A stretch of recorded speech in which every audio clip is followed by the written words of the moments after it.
இன்னைக்கு வந்து நிறைய இன்ஃப்ராஸ்ட்ரக்சர் சம்மந்தமா வந்து ஃபார்மர்ஸ் இது சம்மந்தமா எல்லாமே நம்ம கொடுத்துருந்தோம். போன வாட்டி பாசிபிள் இல்லை அப்படின்னு நிறைய விஷயங்கள் சொல்லப்பட்டிருந்துச்சு. இந்த வாட்டி அதை பாசிபிளுக்கு கொண்டு வர மாதிரி நிறைய ப்ரூஃப் சொல்லியிருக்கீங்க. வந்து விவசாயிகளுக்கு நீங்கள் எப்பயுமே ஃபர்ஸ்ட் இம்பார்ட்டன்ஸ் கொடுத்துட்டு இருந்தது. லோகோ ஒன்று, எம்ப்ளம் ஒன்று நம்ம இன்னைக்கு ரிலீஸ் பண்ணியிருக்கோம். அது என்ன இன்டென்ஷனல்ல நம்ம விட்டுருக்கேன். ஆல்ரெடி நம்மளுக்கு ஒரு எம்ப்ளம் இருக்கு. இல்லை, இப்போ இல்லை, அது 16ல இருந்து கொடுக்குறேன். நான் ஆட்சிக்கு வந்தால் மாற்றுவேங்கிறேன். எனக்கு அடையாளங்கிறது ஒரு ஒரு அது திருவில்லிபுத்தூரில் இருக்கிற அந்த ஆண்டாள் கோயில் இருக்குல்ல, அதுதான் வச்சுருக்காங்க. அது எனக்கு உலக பொதுமறை தந்த வள்ளுவ பெருமகனார் தான் என் இனத்தின் பெருமை மிக அடையாளம். அதை வச்சு அந்த முத்திரையை மாற்றுறோம். தமிழ்தாய் வாழ்த்தையே மாற்றுறோம். தமிழ்நாட்டின் ஆட்சி முறை எல்லாத்தையும் மாற்றும் போது அதை மாற்றிடுறேன், அதை எடுத்துறேன். எல்லாருக்கும் பொதுவாக வள்ளுவ பெருமகனாரை வந்து எல்லார் வீட்டிலும் இருக்க வேண்டிய திருக்குறள் நூலகத்தில் இருக்கு. உங்களுக்கு புரியுதுன்னு நினைக்கிறேன். அதனால திருவள்ளுவர் தான் எங்களுடைய அடையாளம். அதுதான் தமிழ்நாட்டின் அடையாளமா இருக்கும். அதை மாற்றுவேன். நான் இப்போ அருள்மொழிவர்மன் 4th எஸ்டேட் தமிழ் இப்போ வந்து ஒரு மொழி கொள்கை தான் அவங்களுடைய கொள்கை அப்படின்னு சொல்லி அறிவிக்கிறீங்க. அப்போ ஆங்கிலமோ அல்லது இந்தியோ அல்லது மற்ற மொழிகளையோ கற்க விரும்புறாங்க அப்படின்னா அதை இன்னைக்கு எப்படி ஏற்பாடு செய்ய முடியும்? இருமொழி கொள்கைனா ஆங்கிலம்ங்கிறது வந்து தொடர்புக்கு அண்ணா சொன்னாரு. ஆனா இப்போ நீங்க ஒரு மொழி கொள்கைனா இப்ப ஆங்கிலம் படிக்க கூடாதா அல்லது எப்படின்னு கேட்கிறேன். இல்ல, அதை சொன்ன நீங்க கவனிக்க தவறிட்டீங்க. ஆங்கிலம் கட்டாய பாடமா இருக்கும். ஆங்கிலேயருக்கு இணையா என் பிள்ளைகளுக்கு எழுதவும் பேசவும் அதை படிக்கவும் வந்து நாங்க கற்றுக் கொடுத்துருவோம். விடுமுறை காலங்களில் கூட ஆங்கிலேயர்களை இல்லை, அமெரிக்கா உச்சரிப்பு வேணா அமெரிக்கா, பிரிட்டன் உச்சரிப்பு வேணா அந்த அவர்களை ஒரு இடைக்கால ஆசிரியர்கள் அப்ப கொண்டு வந்து அவங்களுக்கு அந்த உச்சரிப்பு எல்லாம் கற்றுக் கொடுப்போம். நாங்கள் அதை மெனக்கிடுவோம். அப்புறம் உங்களுக்கு ஆங்கிலம் வந்து கட்டாய பாடமொழியார் கெடுவாய்ப்பாக வெள்ளக்காரர்கள் ஆண்டதுனால ஒரு தொடர்பு மொழியாக அது இருக்குது. அப்போ அதுவுமே ஐரோப்பிய நாடுகளில் பயன் இல்லை. பிரான்ஸ் எல்லாம் ஆங்கிலம் பேச மாட்டான். நீங்கள் போய் பார்த்தீங்கன்னா தெரியும். சில நாடுகள் அது பயன் இருக்குது, கற்றுக்கலாம். விரும்பினா ஹிந்தி கற்றுக்கிறேன். ஹிந்தி என்ன மொழி படிக்கணும்னு என் பிள்ளைய கேட்குதோ ஆங்கிலம் கட்டாய பாடத்தில் வந்துடுது. விருப்பமாக நான் ஃப்ரெஞ்சு கற்றுக்கிறேன், அதுக்கு வாய்ப்பு ஏற்படுத்தி கொடுப்போம். ஹிந்தி கற்றுக்கிறேன், வாய்ப்பு ஏற்படுத்தி கொடுப்போம். உங்களுக்கு புரியுதுன்னு நினைக்கிறேன். இல்லை, நான் ஸ்பானிஷ் கற்றுக்கிறேன், லத்தீன் கற்றுக்கிறேன், எது வேணாலும் நீங்கள் விரும்பினா அது பயிற்றுவிக்கப்படும். அதான் உலகத்தின் எம்மொழியும் கற்போம், நாங்கள் வாழ. எங்கள் மொழி தமிழ் கற்போம், எங்கள் இனம் வாழ. புரியுதா? அதில் எந்த மொழிக்கும் எதிரானவர்கள் இல்லை, சொந்த மொழிக்கு பற்றானவர்கள். சார், இப்போ பாலியல் சமத்துவம் அப்படின்றதுனால தான் நம்ம வில்லிவாக்கத்தில் திருநங்கை ஒருவருக்கு வாய்ப்பும் கொடுத்துருக்கோம். ஆனால் நீங்கள் தேர்தல் அறிக்கையில் திருநங்கைகள் திருநருக்கு தனி மருத்துவமனை அமைக்கப்படும் அப்படின்னு சொல்லியிருக்கீங்க. எதனால? அது ஒரு பாகுபாடாக இருக்காதா? இல்லை, அவங்களுக்கு வந்து அவங்களுக்கான அந்த சிகிச்சைக்கெல்லாம் வந்து சிக்கல் இருக்குது, மற்றவங்க பொதுவாக செய்கிறது இல்லது. அதனால அவங்களுக்கு அது தனி மருத்துவமனை இருக்கிறது தான் சிறப்பு. அது ஒரு மருத்துவமனையில் தனி பிரிவு. உங்களுக்கு நான் சொல்கிறது விளங்குதுன்னு நினைக்கிறேன். அது அவங்களுக்கு இருக்கிற அவங்களுடைய கோரிக்கையை தான் நான் சொல்கிறேன். இப்போ நீங்கள் ஒரு இதிலிருந்து நீங்கள் அந்த பாலியல் மாற்றத்துக்கு வருதில்ல, அதை நீங்கள் பொது மருத்துவமனையில் செய்ய தயாராக இருக்கீங்களா? இந்த தனியார் மருத்துவமனையில் செய்ய தயாராக இருக்கீங்களா? இல்லை. அப்போ நான் என்ன பண்ண வேண்டியது இருக்குது? மாற்ற வேண்டியிருக்கு. இப்போ நான் உங்களுக்கு ஒரு கேள்வி கேட்குறேன். தனியார் பள்ளி கல்லூரியில் இருக்க தங்கும் விடுதியில் தாழ்த்தப்பட்ட மாணவர்களுக்கு என்று தனியாக விடுதி இருக்கா? இல்லை. ஏன் அரசு பள்ளியில் மட்டும் இருக்கு, அரசு கல்லூரியில் மட்டும் இருக்கு? யார்கிட்ட தீண்டாமல் இருக்கு? யார்கிட்ட இருக்கு? அரசுகிட்ட இருக்கு. நீ தனியார் முதலாளி அந்த பள்ளிக்கூடத்தில் போய் நின்ன சாதியா அந்த சாதியில் ஒன்னா இருந்து படிக்கிறான், ஒன்னா சாப்பிட்றான்ல. ஏன் நீ ஓம் பள்ளிக்கூடத்தில் தனியாக தங்க விடுதி வைக்கிற, ஒன்னா வைக்க முடியல? இப்போ நான் வரும்போது நீ எப்படி பண்ணுவியா? நீ இப்போ தனியாக விடுதி கேட்பியா? தனியாக சொல்லுவியா? நீ ஒரே விடுதியில் படி, என்ன இந்த சான்றிதழ் பிடி, எங்கேயாவது போ. அதையே சாதிக்க முடியல. அப்போ அது அவங்களுக்கு தேவை. அவங்க என்கிட்ட வச்ச கோரிக்கையை தான் அதில் வச்சிருக்கேன். அதனால அது பொது மறுப்பை நீங்கள் ஒன்று கேட்போம். கொரோனா நேரத்தில் ஏதாவது தனியார் மருத்துவமனை ஒரு நோயாளியை எடுத்து மருத்துவம் செஞ்சதா இருக்குதா? முழுக்க அரசு மருத்துவர்களும் அரசு செவிலியர்களும் தான் சேவை செஞ்சு காப்பாற்றினாங்க. அப்போ அது புரியுது இல்லை? அது மாதிரி ஒரு நிலைமை அவங்களுக்கு இருக்கிறனால ஒரு பொது மருத்துவமனையில் அவங்களுக்கு தனி பிரிவு, அவங்களுக்கு தனி மருத்துவம். அது இந்த உடல் உறுப்பு அறுவை சிகிச்சை செய்யறதுக்கு அவங்க படுற அந்த துயரத்தை நீங்க சொல்லி கேட்டீங்கன்னா அவங்களுக்கு நான் சொல்றதுல அந்த மதிப்பு தெரியும். இப்போ நீங்க சொல்ற விஷயம் எல்லாருமே மிக சூப்பரான சிந்தனைகள், தற்சார்பு பொருளாதாரம், பால் வளத்திலிருந்து எடுக்கக்கூடிய அந்த பொருளாதாரம் எல்லாமே நீங்க பேசும்போது வெறும் பால் எல்லாமே குறிப்பா அந்த பால்னு சொல்றது 3 லட்சம் கோடி ரூபாய் அளவுக்கு நீங்க பேசும்போது இது எல்லாமே நீங்க சொல்றது ரொம்ப சூப்பரான ஒரு விஷனரியா இருக்கு. ஆனா இது ஏன் மக்கள்கிட்ட கொண்டு போய் சேரல? ஏன்னா 2500 ரூபாய் கொடுக்கறது, 2000 ரூபாய் கொடுக்கறது, 5000 ரூபாய் கொடுக்கறது மக்கள்கிட்ட வரவேற்பை பெறும் பொழுது இது ஏன் போய் சேர மாட்டேங்குது? அதை நம்ம சேர்க்க தவறிட்டோமா? இது என்ன காரணம்? அதுல என்ன சிக்கல் இருக்குன்னா, இங்க ஆட்சியில இருக்கிறவங்க இத பொது புத்தியில இப்பவுமே சீமா ஆடு மாடு மேய்க்க சொல்றான், சீமா வேளாண்மை செய்ய சொல்றான். அது இப்ப உங்களுக்கு எங்க கிராமத்திலேப்பா 10 ஏக்கர் வச்சு வேளாண்மை செய்யறவனுக்கு பொண்ணு கொடுக்க மாட்டாங்க. மாப்பிள்ளை எங்க இருக்காருன்னா துபாயில இருக்காருங்க. துபாய் மாப்பிள்ளைம்பாங்க. துபாய்க்கே கட்டி கொடுக்க போற மாதிரி. அது ஒரு நோய் தானே. அவன் அங்க போய் ஒட்டகம் தான் மேய்ப்பான். இப்ப இங்க வேளாண்மை செய்யறவனுக்கு மதிப்பு இருக்காது. அப்ப அதுக்கு மதிப்பு உயர்த்தணும்னா அது அரசு பணி ஆகுனாதான் மதிப்பு ஏறும் உங்களுக்கு. அப்ப நீங்க அதுக்கு கவர்மெண்ட் வேலைடா, அரசாங்க வேலை அப்படின்னா என்ன பண்ணுவேன்? நீங்க நான் மருத்துவத்தை உங்களுக்கு கொடுத்துட்டேன்னா தம்பி, கல்வியை நல்லா உங்க பிள்ளைகளுக்கு கொடுத்துட்டேன்னா, நீரெல்லாம் விநியோகம் பண்ணிட்டேன். இப்போ நீங்கள் 1000 ரூபா கொடுக்குறீங்க, எங்கள் அம்மா 30 குடுவை வாங்குறா தண்ணி. ஒரு குடுவை எவ்வளோ? இந்த 1000 ரூபாய்க்கு தண்ணியே வாங்கி குடிக்க முடியாதே. நான் தண்ணியை கொடுத்துறேன்றேன், தடையில்லாத மின்சாரம் தந்துடுறேன் குறைந்த கட்டணத்துக்கு, ஏன்னா நானே உற்பத்தி செஞ்சிடறேன்ல. அப்படிங்கும்போது உங்களுக்கு ஒரு 10,000 சம்பளம் கொடுத்தோன்னா நீங்கள் செலவு பண்ணிடுவீங்களா தம்பி? எவ்வளவு பொருளாதாரம் எங்கே போகுது என் குடிகளுக்குன்னா மருத்துவம், கல்விக்கு, குடிநீருக்கு தான் போகுது. அதை நான் முழுக்க குறைச்சிடுறேன். சுத்தமாக அதை மறந்துரு, நீ இதை மறந்துரு, நான் தந்துடுறேன், வேற சொல்லு, அது ஏன் பொறுப்புன்ட்டல்ல அப்படின்னு சொல்லிடுது. அரசு பொறுப்பேற்றுது. இது என்னன்னா இவங்க பொது புத்தியில இது ஒரு இழிவா பேசி பேசி ஆடு மாடு மேய்க்க சொல்றான், ஆடு மாடு மேய்க்க சொல்றான். அப்ப சாராயம் வைக்க சொல்ற, சாராயம் ஊத்தி கொடுக்குறான்ல, எம்எஸ்சி எம்ஃபில் படிச்சுட்டு தானே ஊத்தி கொடுக்குறான். உங்களுக்கு தெரியாது, தமிழ்நாடு சட்டசபையில் ஐயா எடப்பாடி முதல்வர் இருக்கும்போது 400 பேர் வாயிற்காவலர் வேலைக்கு 400 பொறியாளர்கள் நினைச்சிருந்தாங்க. இங்க ஒரு கோட்பாடு இருக்கு தம்பி, எந்த வேலையும் செய்யலாம் இழிவல்ல, எந்த வேலையும் செய்யாமல் இருப்பதான் இழிவுன்னு ஒரு கற்பிதத்தை கொடுக்கணும்.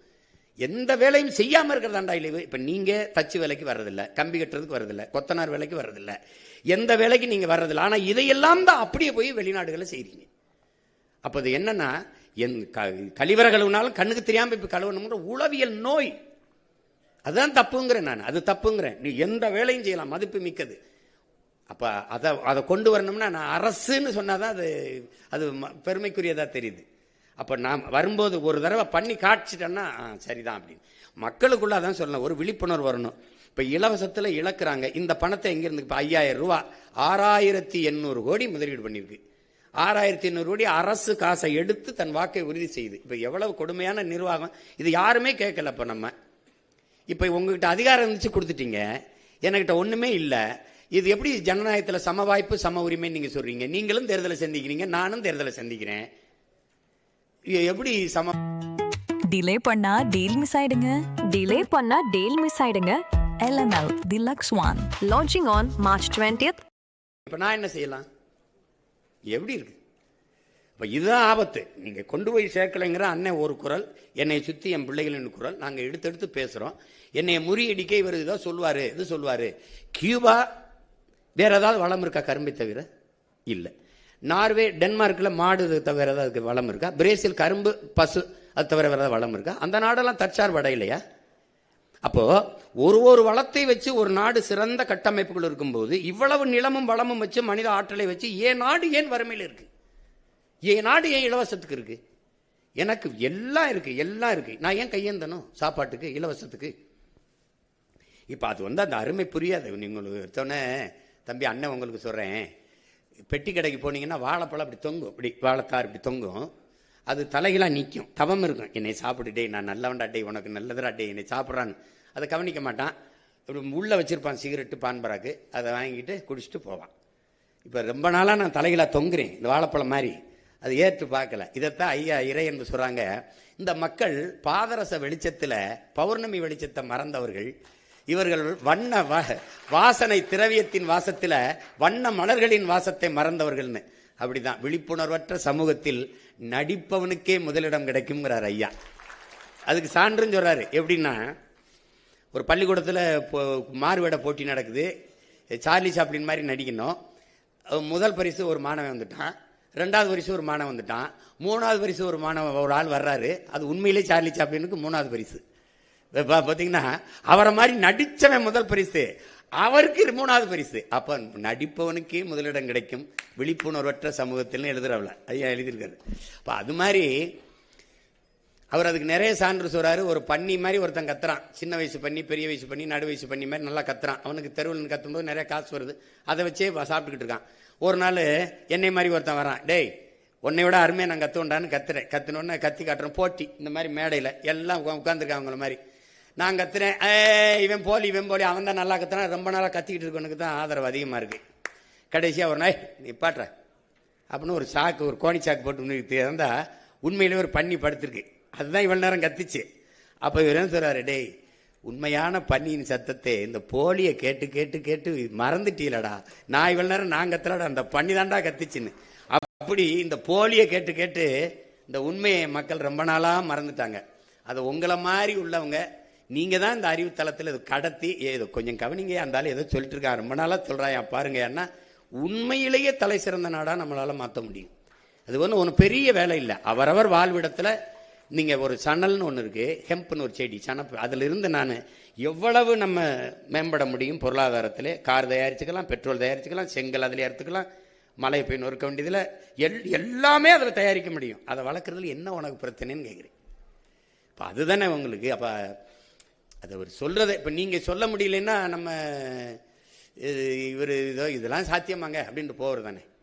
இப்போ நீங்கள் ஆடு மாடு மேய்க்கிறது உங்களுக்கு அவமானம்னா நான் அப்போ நீங்கள் நபிகள் மேய்ச்சிருக்காரு, கிருஷ்ண பரமாத்மா மேய்ச்சிருக்காங்க, இயேசு இறைமகன் இயேசு மேய்ச்சிருக்காங்க, அப்போ 3 பேரையும் நீங்கள் அசிங்கப்படுத்துறீங்க, அப்படிதான் அர்த்தமாகுது.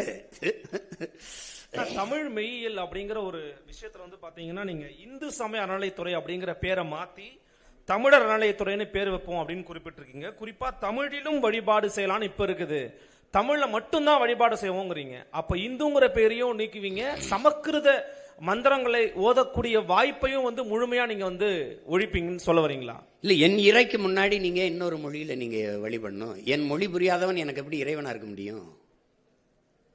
நீங்க கிறிஸ்தவ வந்து இது சொல்றாங்க, அங்க பள்ளிவாசல்ல சொல்லி இந்த கேள்வியெல்லாம் கேட்கக்கூடாது. அது என் இறையில அந்த மார்க்கம் வந்து அரபியால இருந்து வந்ததை நாங்கள் என் மக்கள் ஏற்றுக்கொண்டார்கள். அவங்க இன்னும் வந்து வழிபாட்டை தவிர அந்த பாங்க ஒளியை தவிர மீதி எல்லாமே தமிழ்ல தான் சொல்லுவாங்க. நான் எத்தனையோ திருமணங்களுக்கு சாட்சியா நின்று கையெழுத்திட்டு இருக்கேன். புரியுதா உங்களுக்கு? ஒருவருக்கொருவர் அன்பு கொண்டு நயசித்து அப்படிதான் பேசுவாங்க. நீங்க அவன் வந்து முதல்ல கிறிஸ்தவ மதத்தை பரப்ப முடியல, அவன் லத்தீன் ஸ்பானிஷ்லாம் சொல்லிட்டு இருந்தான்.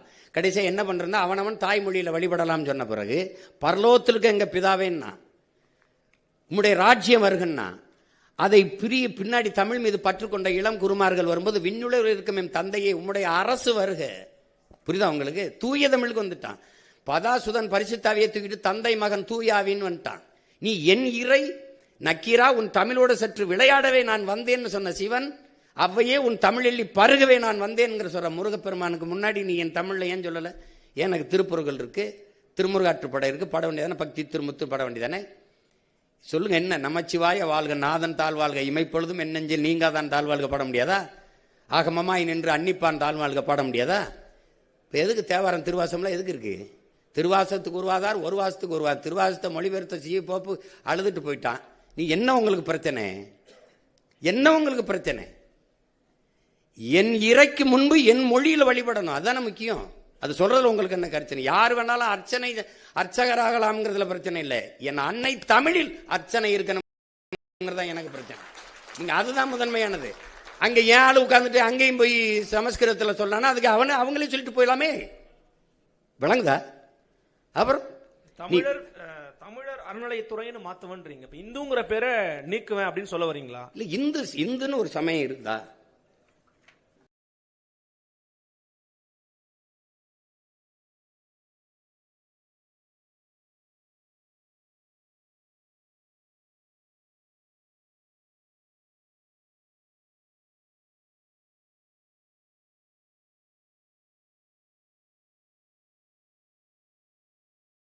இல்ல, இந்துன்னு ஒரு சமயம் இருக்குதா? இது கூட்டு பொரியல் அவியல் சாம்பார் மாதிரி எல்லாம் சேர்த்து சாப்பாடு மாதிரி. சமணன், பௌத்தன், சீக்கியன், உங்களுக்கு தெரியும், இங்க வைணவன், எல்லாரும் சைவன், எல்லாரும் சேர்த்து இந்துன்னு சர் வில்லியம் ஜோன்ஸ் போட்ட கையெழுத்துல ஆகிறோம். என் சமயம் சைவம்.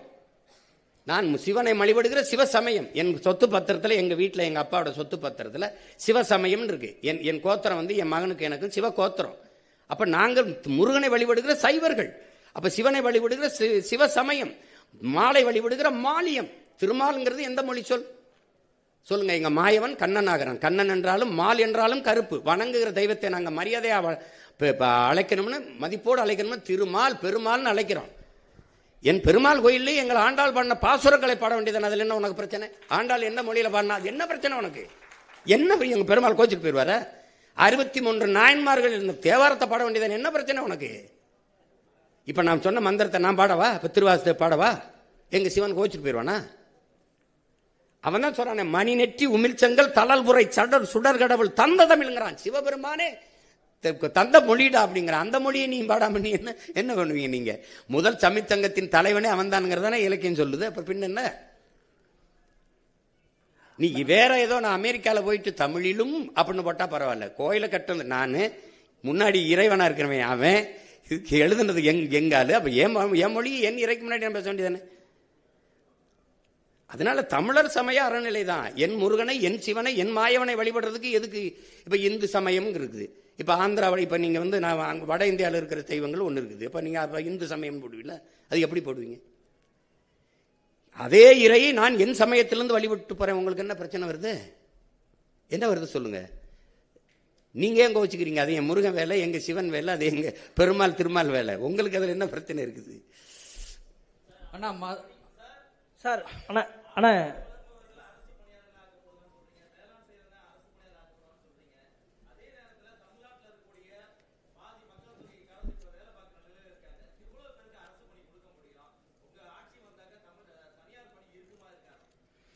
நீங்க இப்ப எது தனியார் பணின்னு சொல்லுங்க.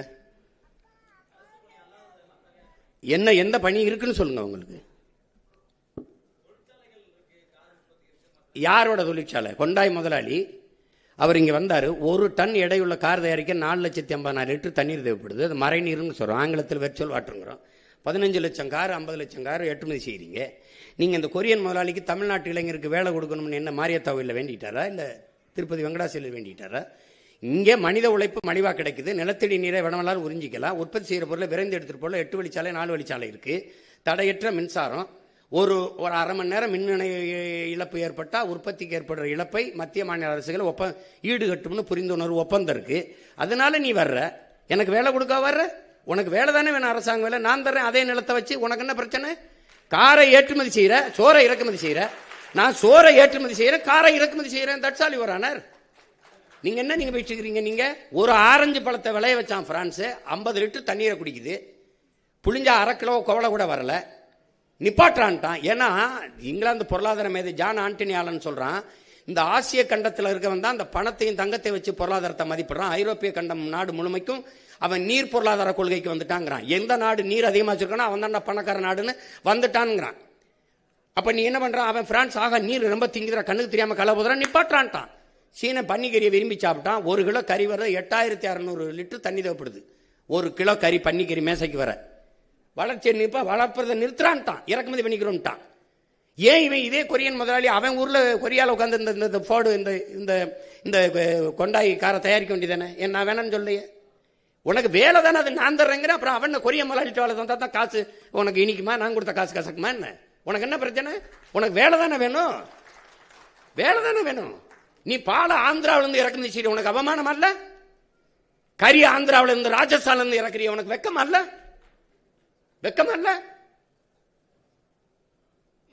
ஏன் உனக்கு ஆடுமா? நீ மேய்க்காத, உனக்கு நீ வெளியில போ, உனக்கு மேய்க்க நான் மேய்ச்சிக்கிறேன். உனக்கு என்ன? ஆனா கறி தின்ன கட்டி வச்சு உதச்சு போடுவேன். என்ன விளையாட்டு பண்ணிருக்கீங்களா? எது அவமானம்னு பாரியா? அரசு சாராய கடை திறந்து வச்சு குடிக்க வைக்குது, அங்க படிச்சவனை ஊத்தி கொடுறாங்குது. என்ன நீ மெச்சிட்டு நீ? அது போய் அது அரசு வேலையா இருக்கலாம். நான் சொல்றது அரசு வேலை. உலகத்துக்கு சோறு போடுறவன் அரசு வேலையா இருக்கலாம், இருக்கக்கூடாது. அவன் சொல்றான்டா என் பாட்டேன், சுழன்றும் ஏற்பின்னது உலகம் அதனால் உழந்து முளவே தலைங்கிறான். இருந்தோம்பி இல்வாழ்வதெல்லாம் விருந்தோம்பி வேளாண்மை செய்து பொருட்டுங்கிறான். உழவினார் கைமடங்கின் இல்லை விளைவதும் விட்டேமன் பார்க்கும் நிலைங்கிறான். எதுவுமே வேணாம், பொன்னாசை மண்ணாசை மக்களாசை எதுவுமே பற்றற்று போன துறவி கூட வாழ முடியாதா விவசாயி கைமடங்கி படுத்துட்டான்ங்கிறான். உழவன் இல்லாம ஒண்ணும் இல்ல. உலகத்திலே ஆகச்சிறந்த பொருளாதாரம் வேளாண்மையில் தான் இருக்கு. நான் போட்டிருக்க சட்டை, இந்த காலாட, இந்த காலனி எல்லாம் விவசாயத்திலிருந்து வந்ததுதான். அப்புறம் நீ அது இல்லாம என்ன பண்ணுவ? திடீர்னு சட்டை வந்துருச்சா, திடீர்னு இந்த இது வந்துருச்சா, அந்த இது வந்துருச்சா, உடை வந்துருச்சா, எங்க இருந்து வருது? சும்மா எது அசிங்கம்னு தெரியறது இல்ல, எது கேவலம்னு தெரியறது இல்ல. பீஸா பறக்கிறதுன்ட்டு கோ குடிக்கிறது உனக்கு நாகரிகம்னா நான் என்ன பண்ண முடியும்? ஏன் இளநீ கரும்புச்சார் பழச்சாறு குடிக்க மாட்டியா? சட்டம் வருது, தேசிய குடிபானம்னு வருது. கரும்புச்சார், பதநீர், இளநீர், பழச்சாறு வரும். சமூகம் கெட்டு கிடக்க பேச மாட்டேன். நீ பழச்சாறு கடையில் எங்க கூட்டம் இருக்கு, சாராய கடையில் எவ்வளவு கூட்டம் இருக்கு, நூலகத்தில் எவ்வளவு கூட்டம் இருக்கு, திரையரங்கில் எவ்வளவு கூட்டம் இருக்கு, கால் செருப்பு கண்ணாடி குளிரூட்டப்பட்ட அறையில் இருக்கு, காய்கறி தெருவில் கிடக்குது. இதை மாற்றணுங்கிறேன். அதுக்கு தான் தலைகீழ் மாற்றம்னு சொல்றேன். புரட்சி என்பது தலைகீழ் மாற்றம்ங்கிறேன். சும்மா போட்டு பேசிக்கிட்டு இருக்கான் சீமா, ரொம்ப நாளா பேசிட்டு இருக்கான்னு நீ வாய்ப்பு தரல. சரிதான் ஆண்டுட்டு ஐயா ஸ்டாலின் ஆட்சியில் 5 வருஷம் வாழ்ந்துட்டேன். அந்த ஐயா எடப்பாடி 4 வருஷம் ஆண்டுட்டேன். ஒரு தடவை கொடுத்து பாரு, நல்லாலே விரட்டி வெட்டி அடி, கல்லெடுத்து கூட ஏறி சிலுவையில் கூட ஆற ஒரு தடவை கொடு. அப்ப தெரியுமில்ல அது கற்பனையா இல்ல அது நிஜமான உனக்கு தெரியும், உண்மையானு தெரியும். எவ்வளவு திறமை இருந்தாலும் வாய்ப்பு இல்லைன்னா எப்படி வெளியில் தெரியும்? நானும் 15 வருஷமா கத்துறேன். இதுக்கு மேல கத்தவே முடியாத அளவுக்கு கத்திட்டேன். அப்புறம் அது எப்படி செஞ்சிருவா, எப்படி வேலை கொடுக்கறேன்னா இல்லையான்னு மட்டும் பாரு. தம்பி, ஒரு மீன் குழம்பு வைக்கிற சட்டி எத்தனை ரூபாய்ன்னு நினைக்கிறீங்க? அமெரிக்கா 13,000 ரூபா. ஒரு கயத்து கட்டில் 40,000 ரூபா. ஒரு ஓலை கொட்டம் 500 ரூபா. ஜப்பான்ல வாங்குறான். அரபு நாடுகள்ல இருந்து, ஜப்பான், சீனால இருந்து போகுது. சந்தை பொருளாதாரம் எங்க இருக்குன்னு தெரியல. திடீர்னு தக்காளி வர ஏறினவன என்ன பாடுபட்டிய தக்காளி வித்தே ஒருத்தன் பல லட்சம் ரூபா கொண்டு வந்துட்டான்றான். தக்காளி நான் கத்திட்டு கிடந்தான். அப்புறம் வெங்காயம் தான். அப்பெல்லாம் எனக்குள்ள சிரிப்பா வரும்.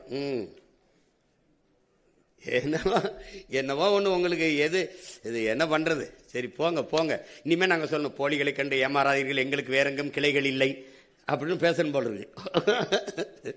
ஆனா இப்ப இந்த தூய்மை பொறியாளர் அப்படின்ற ஒரு தலைப்புல வந்து என்ன சொல்றீங்கன்னா, ஒரு குறிப்பிட்ட இனக்குழுவை சேர்ந்தவர்கள் மட்டும்தான் தூய்மை பணியாளர் அந்த படியில இருக்காங்க. இதை முற்றிலும் தடை செய்யணும்னு சொல்லியிருக்கீங்க. முற்றிலும் தடை செஞ்சுட்டா அதுக்கு மாற்று என்ன அப்படின்ற ஒரு கேள்வி இருக்கு. ரெண்டாவது, இதை வந்து ஒரு பெருமைக்குரிய அரசு பணியாக்கணும் அப்படின்ற ஒரு வாக்குறுதி கொடுத்துருக்கீங்க. ஆனால் சமீபத்தில் இந்த தூய்மை பணியாளர் போராட்டம் எடுத்தும் போது அவர்களை பணி நிரந்தரம் பண்ணணும் அப்படின்ற கோரிக்கை வந்தப்ப ஒரு அரசியல் கட்சி தலைவர் வந்து பண்ணக்கூடாது அப்படின்ற சொல்லியிருக்காரு. ஸோ இது எப்படி முரண்பாடுகள் வரது எப்படி பார்க்குறீங்க? இல்லை நம்ம வந்து இதில் என்ன தம்பி, ஒரு குறிப்பிட்ட சமூகம் செய்கிறதுங்கிறப்ப தான் இது இவங்க வந்து அது இழிவாக்குறதுறாங்க.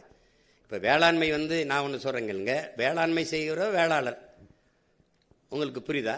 இப்போ கடலில் வேளாண்மை, இப்போ மீன் பிடிக்கிறவர் மீனவர்னு நீங்கள் சொல்கிற நம்ம பிரிக்கிறோம். இப்போ நான் வேட்டையாடுறேன், விடுமுறை காலங்களில் வேட்டையாடுறேன், நான் வேடுவன் ஆயிடுறேன், நான் குறவர் ஆயிடுறேன். நான் ஆடு மாடு வளர்க்குறேன், நானும் ஆயர் ஆயிடுறேன். நான் வேளாண்மை செய்கிறேன், வேளாளர் ஆயிடுறேன். எங்கள் உறவுகள் கடலில் மீன் பிடிக்கிறாங்க, நான் கம்மாயில் மீன் பிடிக்கிறேன், நானும் மீனவர் ஆயிடுறேன். உங்களுக்கு புரியுதுன்னு நினைக்கிறேன். இப்போ எந்த வேலையும் யாரும் செய்யலாம். நீ ஒரு இழிவுன்னு கருதாத, அது அரசு வேலையாக்கு. படித்தவன் படிக்காதவன் எல்லாரும் செய்யலாம். இந்த முறையை மாற்றிடுவோங்கிற துப்புரவு பண்ணிடுற. இப்போ அமெரிக்கா, சிங்கப்பூர்லாம் எப்படி பண்ணுது? ஒரு நவீனமாக நல்ல சுகாதாரமாக பூட்ஸு கிட்ஸு க்ளவுஸ்லாம் போட்டு வண்டி வச்சு சுத்தமாக எடுக்கலாம். முதல்ல குப்பை இல்லாத நகரத்தை உருவாக்க நம்ம கற்றுக்குருவோம். எதுக்கு தூய்மை, எதுக்கு நீங்கள் அசுத்தமாகுது, எதுக்கு குப்பை வருது, எப்படி வருது? ஏன் நீ வீட்டை நீ குப்பையாக போடுவியா? அப்போ எப்படி நாட்டை குப்பையாக்குற? நான் வரும்போது நீ அப்படிலாம் குப்பையை போட முடியாது. எல்லாம் தெருவெல்னு எங்கு பார்த்தாலும் உன் வீட்டுக்குள்ள தவிர வெளியில் நடந்தீங்கன்னா 2 கண்ணு பார்த்துக்கிட்டே இருக்கும். முழுக்க கண்காணிப்பு கருவிகளால் கண்காணிச்சிருவேன். நீ தப்பிக்கவே முடியாது. நீ குப்பையை அங்கிருந்து தூக்கி போடுறது அதெல்லாம் பண்ண முடியாது. குப்பையை கூட ஒழுங்கா போட தெரியாத நாடு குப்பை மேடா தானே போகும்.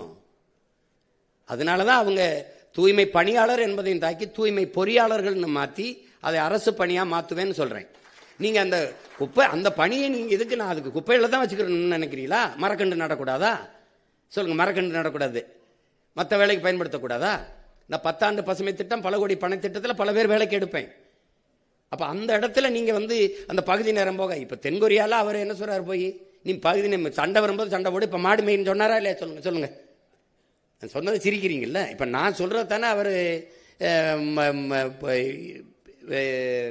இப்ராஹிம் ட்ரோரை பண்ணி கொண்டிருக்கிறாரு.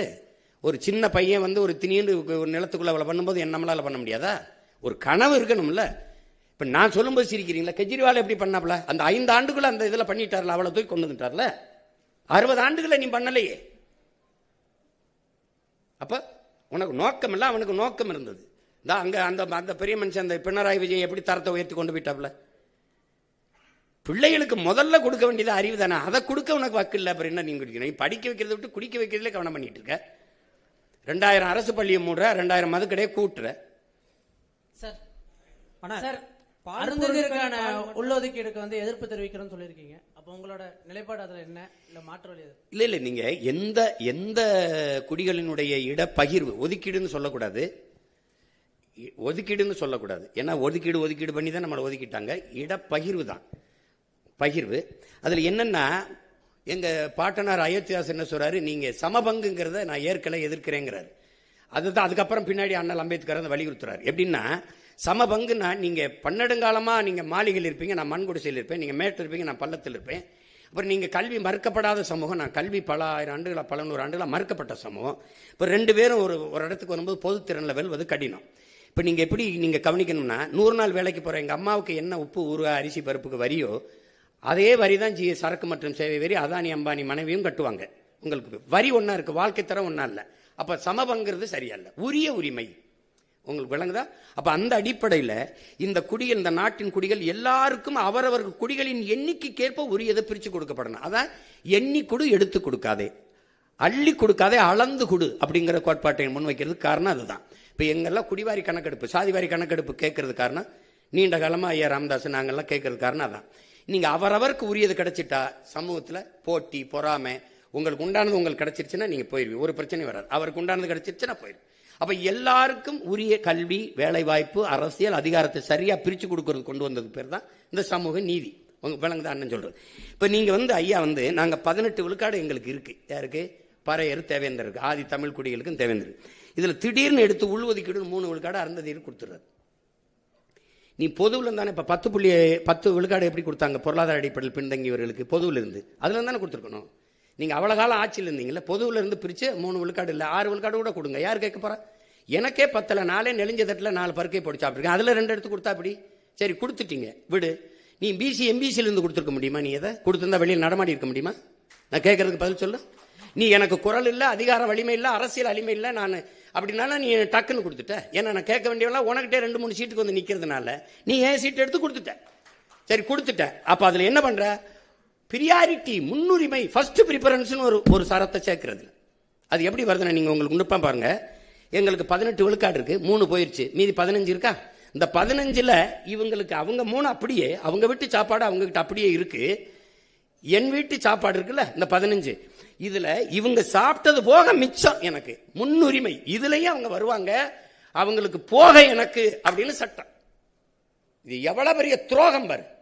இப்ப எப்படின்னா, அவங்களுக்கு போக எனக்கு மிச்சம்னா, ஒரு பல்கலைக்கழகத்துல 4 பேராசிரியர் வேலைன்னா எஸ்சிஏ எஸ்சிஏ எஸ்சிஏ எஸ்சிஏ 5 வேலைன்னா 4 போயிருது, மீதி 1 இருக்கு. அதுல நான் பறையர் எடுத்துக்கிறதா, இல்ல தேவேந்திரர் எடுத்துக்கிறதா, இல்ல ஷெட்யூல் டிரைப்ஸ் பழங்குடி எடுத்துக்கிறதா? 1. இப்ப எவ்வளவு பெரிய துரோகம் இது. நீ என்ன பண்ணிருக்கணும்? நீ பொதுவில இருந்து எடுத்து கொடுத்து என்னை பாதிக்காம தற்காந்து இருக்கணும். நீ எடுத்து கொடுத்துட்டு அதுல முன்னுரிமைன்னு போட்டதான் சொல்றேன். நீ கொடுத்தது தப்பு இல்ல, சரி கொடுத்துட்டா விடு. இந்த பிரியாரிட்டியை தூக்கு, முன்னுரிமையை தூக்கு. இப்ப நான் என்ன சொல்றேன், அந்த 3 ரொம்ப நாளா 14 ஆண்டுகளா இழந்துட்டேன், அந்த 3ஓட இன்னும் 2 சேர்த்து 5 போடு, எனக்கு 20 கொடுன்னு கேட்கிறேன். நீ கொடுக்க மாட்டேன், நான் போடுவேன். உங்களுக்கு புரியுதா? அதான் நான் சொல்றது. நீ கொடுத்ததை நான் எடுத்துன்னு சொல்லல, ஏன் கொடுத்தா நான் கொடுத்துட்டா, இந்த முன்னுரிமை என்னை ரொம்ப இடிக்குதுங்கிற. அதனால அண்ணன் சொல்றது விளங்குதுல்லப்பா, அது அப்படிதான் நம்ம சொல்றோம். யாருக்கும் இடப்பகிர்வு வேணாம்னு நம்ம சொல்லல, அவரவருக்கு உரியதை கொடுப்போம். இப்ப நீங்க வேற ஊர்ல இருந்து வந்திருக்கீங்களா, பஞ்சாப்ல இருந்து உங்களுக்கு கொடுக்குறேன்னா, பஞ்சாப்ல எங்க இருக்குன்னு சொல்லணும், அங்க வாழ்றல்ல அவன் என் ஆளுக்கு கொடுக்கணும். இப்ப ஆந்திரால வாழ்ற எனக்கு கொடுக்கணும், கர்நாடகாவில் 1.25 கோடி நாங்க இருக்கோம். அதுல ஆதி தமிழ் குடிகள் நாங்க 75 விழுக்காடு, நாங்க 75 லட்சம் பேர் இருக்கான். எங்களுக்கு அங்க எஸ்சின்னு எங்களுக்கு ஏதாவது இடஒதுக்கீடு இருக்கா, சிறப்பு வாய்ப்பு இருக்கா? பாருங்க பாருங்கப்பா, இருக்கான்னு பாருங்க. அதர் பேக்வேர்ட்ல தான் நாங்க இருப்போம், ஓபிசியில தான் இருப்போம். அப்ப காலங்காலமா என்னுடைய பெருந்தன்மையும் பேரன்மையும் நீ இழிச்சாத்தனம்னு கருதிடக்கூடாதுல்ல. உன்னுடைய வளம் உனக்குன்னு இருந்துக்கிற, முல்லை பெரியாறு தனியா இருக்கு, கர்நாடகா தனியா இருக்கு, என்னோட நெய்வேலி உனக்கு, நரிமணம் பெட்ரோல் உனக்கு, அணு உல மின்சாரம் உனக்கு, அணு மின்சாரம் உனக்கு, என் வளம் எல்லாருக்கும். நான் மட்டும் இந்தியனா இருக்கணும், நீங்க கனடாவே இருந்துருவீங்க. நீங்க அப்படியே நீங்க எல்லாம் உங்க மாநிலத்துக்கு உங்க ஆளா இருந்துருவீங்க. எப்படி ஆவின்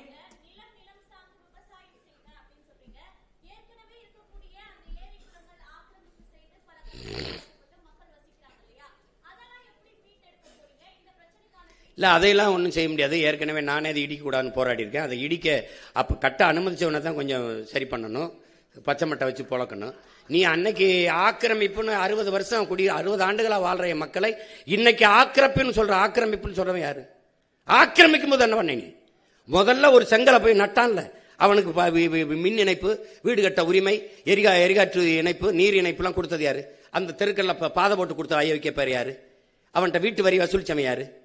அப்ப இவ்வளவு காலம் வாழ விட்டு இப்பதான் ஆக்கிரமிப்பு உனக்கு இது பண்ணுதா?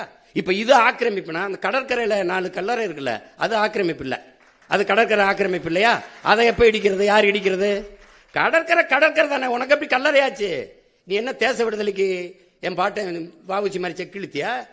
இல்லை யாரு நீ? எங்க பாட்டை மருது பாண்டி தூக்குள்ள தூங்குனியா? தீரன் சின்ன மலை மாதிரி தூக்குள்ள தூங்குனியா? இல்லை என்ன பண்ண? அது நான் இடிக்க மாட்டேன், அதுவா இடியும். அதுவா இடியும். அதனால ஏற்கனவே இருக்கிற நீர்நிலைகளை ஆக்கிரமிப்பு போக மீதியை நான் பராமரிப்பேன். புதிய நீர்த்தக்கங்கள் உருவாக்க அறிவு சமூகம் எல்லாரும் இருக்கிறீங்க. உலகத்தில் இயற்கையின் அரும்பெருங்கொடையா நமக்கு தந்தது பள்ளிக்கரணை ஏரி. கடலின் நீர்மட்டம் எவ்வளவோ அந்த அளவிற்கு இதன் நீர்மட்டம் இருக்கும். அது அவ்வளவு பழுப்பு நிலை சதுப்பு நிலை ஏரி, அளவு விலை உயர்ந்த இறால்கள் மீன்கள் உருவாகிறது. உலக நாடுகளின் பறவைகள்லாம் வந்து உணவு உண்டு பறந்து சென்றது. அப்படி ஒரு ஏரியை யாராவது குப்பையை கொட்டி மூடணும்னு யாருக்காவது இப்ப எந்த கொம்பை வந்தாலும் அதை புனரமைக்க முடியாது, சீரமைக்க முடியாது. இருக்கிற கொஞ்சோண்ட பாதுகாக்கலாம், அவ்வளவுதான். மீதி எல்லாத்தையும் ஏரிக்குள்ள ஒரு சாலையை போட்டு பிரிச்சு அங்கங்கே அப்படியே நெருக்கி குப்பையை கொட்டி மூட்டிட்டான். எந்த மூளைங்கிற உறுப்புல அதை கூட செஞ்சிருக்க மாட்டான். அந்த ஏரியை குப்பைமேடா ஆக்கலாம்னு. நீ குப்பையை கொட்டு, வேற ஒரு பொது இடத்துல கூட கொண்டு கொட்டு வை, ஏரிக்குள்ள கொட்டலாம்னு யாராவது சிந்திப்பானா? யாராவது? எப்படி கால கொடுமை இதெல்லாம் நினைச்சு பார்த்தாலே நெஞ்சு வெடிக்கும். அதை விட்டுருவோம், வேற ஏதாவது கேளுங்க. ஆனா பால் மற்றும் பால் பொருட்களுக்கு தனியா தொழிற்சாலை அமைப்புன்னு சொல்லியிருக்கீங்க. ஆவின் இதே வேலை தானே செஞ்சிட்டு இருக்கு. இதுல நீங்க என்ன மாற்று செய்ய போறீங்க? என்ன செய்யுது ஆவின்? பால் மற்றும் பால் பொருட்களை தயாரிக்குது, வெளி மாநிலங்களுக்கு வெளிநாடுகளுக்கு ஏற்றுமதியும் செய்யுது. எங்க செய்யுது? நீங்களும் செய்யறீங்க. பால் எங்க இருந்து எத்தனை பேருக்கு வேலை கொடுக்குது? பால் எங்க இருந்து வாங்குது? அது எங்க இருக்கு? தயாரிக்கிற இடத்துக்கு என்னை கூட்டிட்டு போங்க, அந்த பால்ல இருந்து இவ்வளவு தயாரிச்சு இப்படி ஏற்றுமதி செய்யுது, இப்படி பண்ணுதுன்னு. குஜராத்ல இருந்து அமுதம் பால் வாங்கிட்டு இருக்கு, எதையாவது போயிட்டு இருக்குது. ஆந்திரால இருந்து பாலை வாங்கிட்டு இருக்குது அரசு, என்கிட்ட வந்து சொல்லிட்டு இருக்கீங்க. அது இருந்தா நான் ஏன் செய்யறேன்? அப்ப நீ அதான் செய்யறேன்னா நீ ஆடு மாடு வைக்கிறது அசிங்கம்ங்கிற, என்னை அசிங்கம் நாலு. தேங்க்யூ. இந்த சாதாரண பிரைமருக்கு நாட்டின் வைட்டஸ்ட் புட்டி பிர்லா ஒயிட் புட்டிக்கு தகுதின்னு கருதுவதற்கு பிர்லா ஒயிட் புட்டியுடன் வெறும் பிர்லா ஒயிட் பிரைமர். இந்த ஜோடி தரும் பிரைட்னஸ் இன் அட்வான்டேஜ் என்றால் பிர்லா ஒயிட் சிமெண்ட் இன் அட்வான்டேஜ். புட்டி மற்றும் பிரைமர் ஒயிட்டஸ்ட் என்றால் சுவர்கள் பிரைட்டஸ்ட்.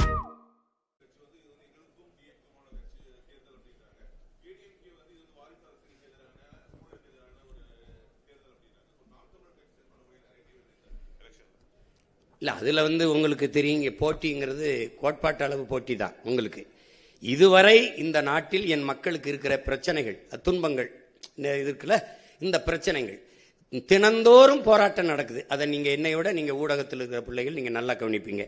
ஆசிரியர்கள், படிப்பிக்கிற ஆசிரியர்கள் பாதையில் நிற்கிறாங்க, மருத்துவர்கள் வீதியில் நிற்கிறாங்க, செவிலியர்கள் வீதியில் நின்று போராடுறாங்க, வேளாண்குடி மக்கள் போராடுறாங்க, போக்குவரத்து தொழிலாளர்கள் போராடுறாங்க, துப்புரவு பணியாளர்கள் போராடுறாங்க. எல்லாருமே வீதிக்கு வந்து போராடும் போது அரசு நல்லாட்சி கொடுக்குறேன்னு சொல்லுது. இப்ப கடந்த காலத்தில் நிறைய போராட்டங்கள் வந்ததை நீங்க பார்த்திருப்பீங்க. அப்போ அது என்னன்னா, இந்த போராட்டங்களை எல்லாம் கையெழுத்தது யார்? இந்த பிரச்சனைகளை எங்களுக்கு திணித்தது யார்? இவ்வளவு பிரச்சனைகள் இருக்குதே, இதை தந்தது யாருன்னா இவர்கள் தான். இதையெல்லாம் தந்தவர்கள் இவர்கள், இதை தீர்க்க வேண்டும் என்று வந்தவர்கள் நாங்கள். அதுல இருக்கிற வேறுபாடு புரியுது. இவங்க 3 பேரும் ஒரு இலவசம் இருக்காங்க, நாங்க இல்லைன்னு இருக்கோம். இப்ப யாராருக்கும் போட்டின்னு தெரியுது. அது ஒரு கரை, இது ஒரு கரை. அவர்கள் திராவிடர்கள்ங்கிறாங்க, நாங்க தமிழர்கள்ங்கிறோம். அவங்க இருமொழி கொள்கைங்கிறாங்க, நாங்க ஒரு மொழி கொள்கை, விரும்பினால் எம்மொழியும் கற்போம்ங்கிறோம். அப்ப ஒவ்வொன்றிலையும் மாறுபடுறோம். இதுக்குள்ளதான் போட்டி இருக்குமே ஒழிய, நீங்க இப்ப இலவசம்ங்கிறாங்க, இலவசம் பெற வேண்டிய ஏழ்மை வறுமை நிலையில் இல்லாத வாழ்க்கை தரத்தை உயர்த்துவேங்கிறேன், நான் அதை கொடுப்பேங்கிறேன். நான் இலவசம் தரேன், கல்வி மருத்துவம் தூய குடிநீர் தரேன், மற்றதெல்லாம் இலவசம் தர முடியாதுங்கிறேன். அப்ப இந்த கோட்பாட்டு அளவில் நாங்க மாறிபட்டு நிக்கிறோம். இதுக்குள்ளதான் போட்டி இருக்க முடியும். இந்த நாட்டில் இருக்க எல்லா பிரச்சனைக்கும் ஒன்று காங்கிரஸ், பாரதிய ஜனதா, திமுக, அதிமுக, இது நாளை தவிர வேற யாரும் இருக்காங்களா? அப்போ அதனாலதான் இது நாளை எதிர்த்து நாங்கள் நிற்கிறோம். இப்போ உங்களுக்கு விளங்குதா? அப்போ அதில் அவங்கவுங்க குறிச்சுக்கிறாங்க, எங்களுக்கு இவங்க எதிரி, இவங்க அது எதிரின்னு. இப்போ என்டிஏவுக்கு தமிழ்நாட்டு அரசியலில் என்டிஏக்கு என்ன பிரச்சனை வருது?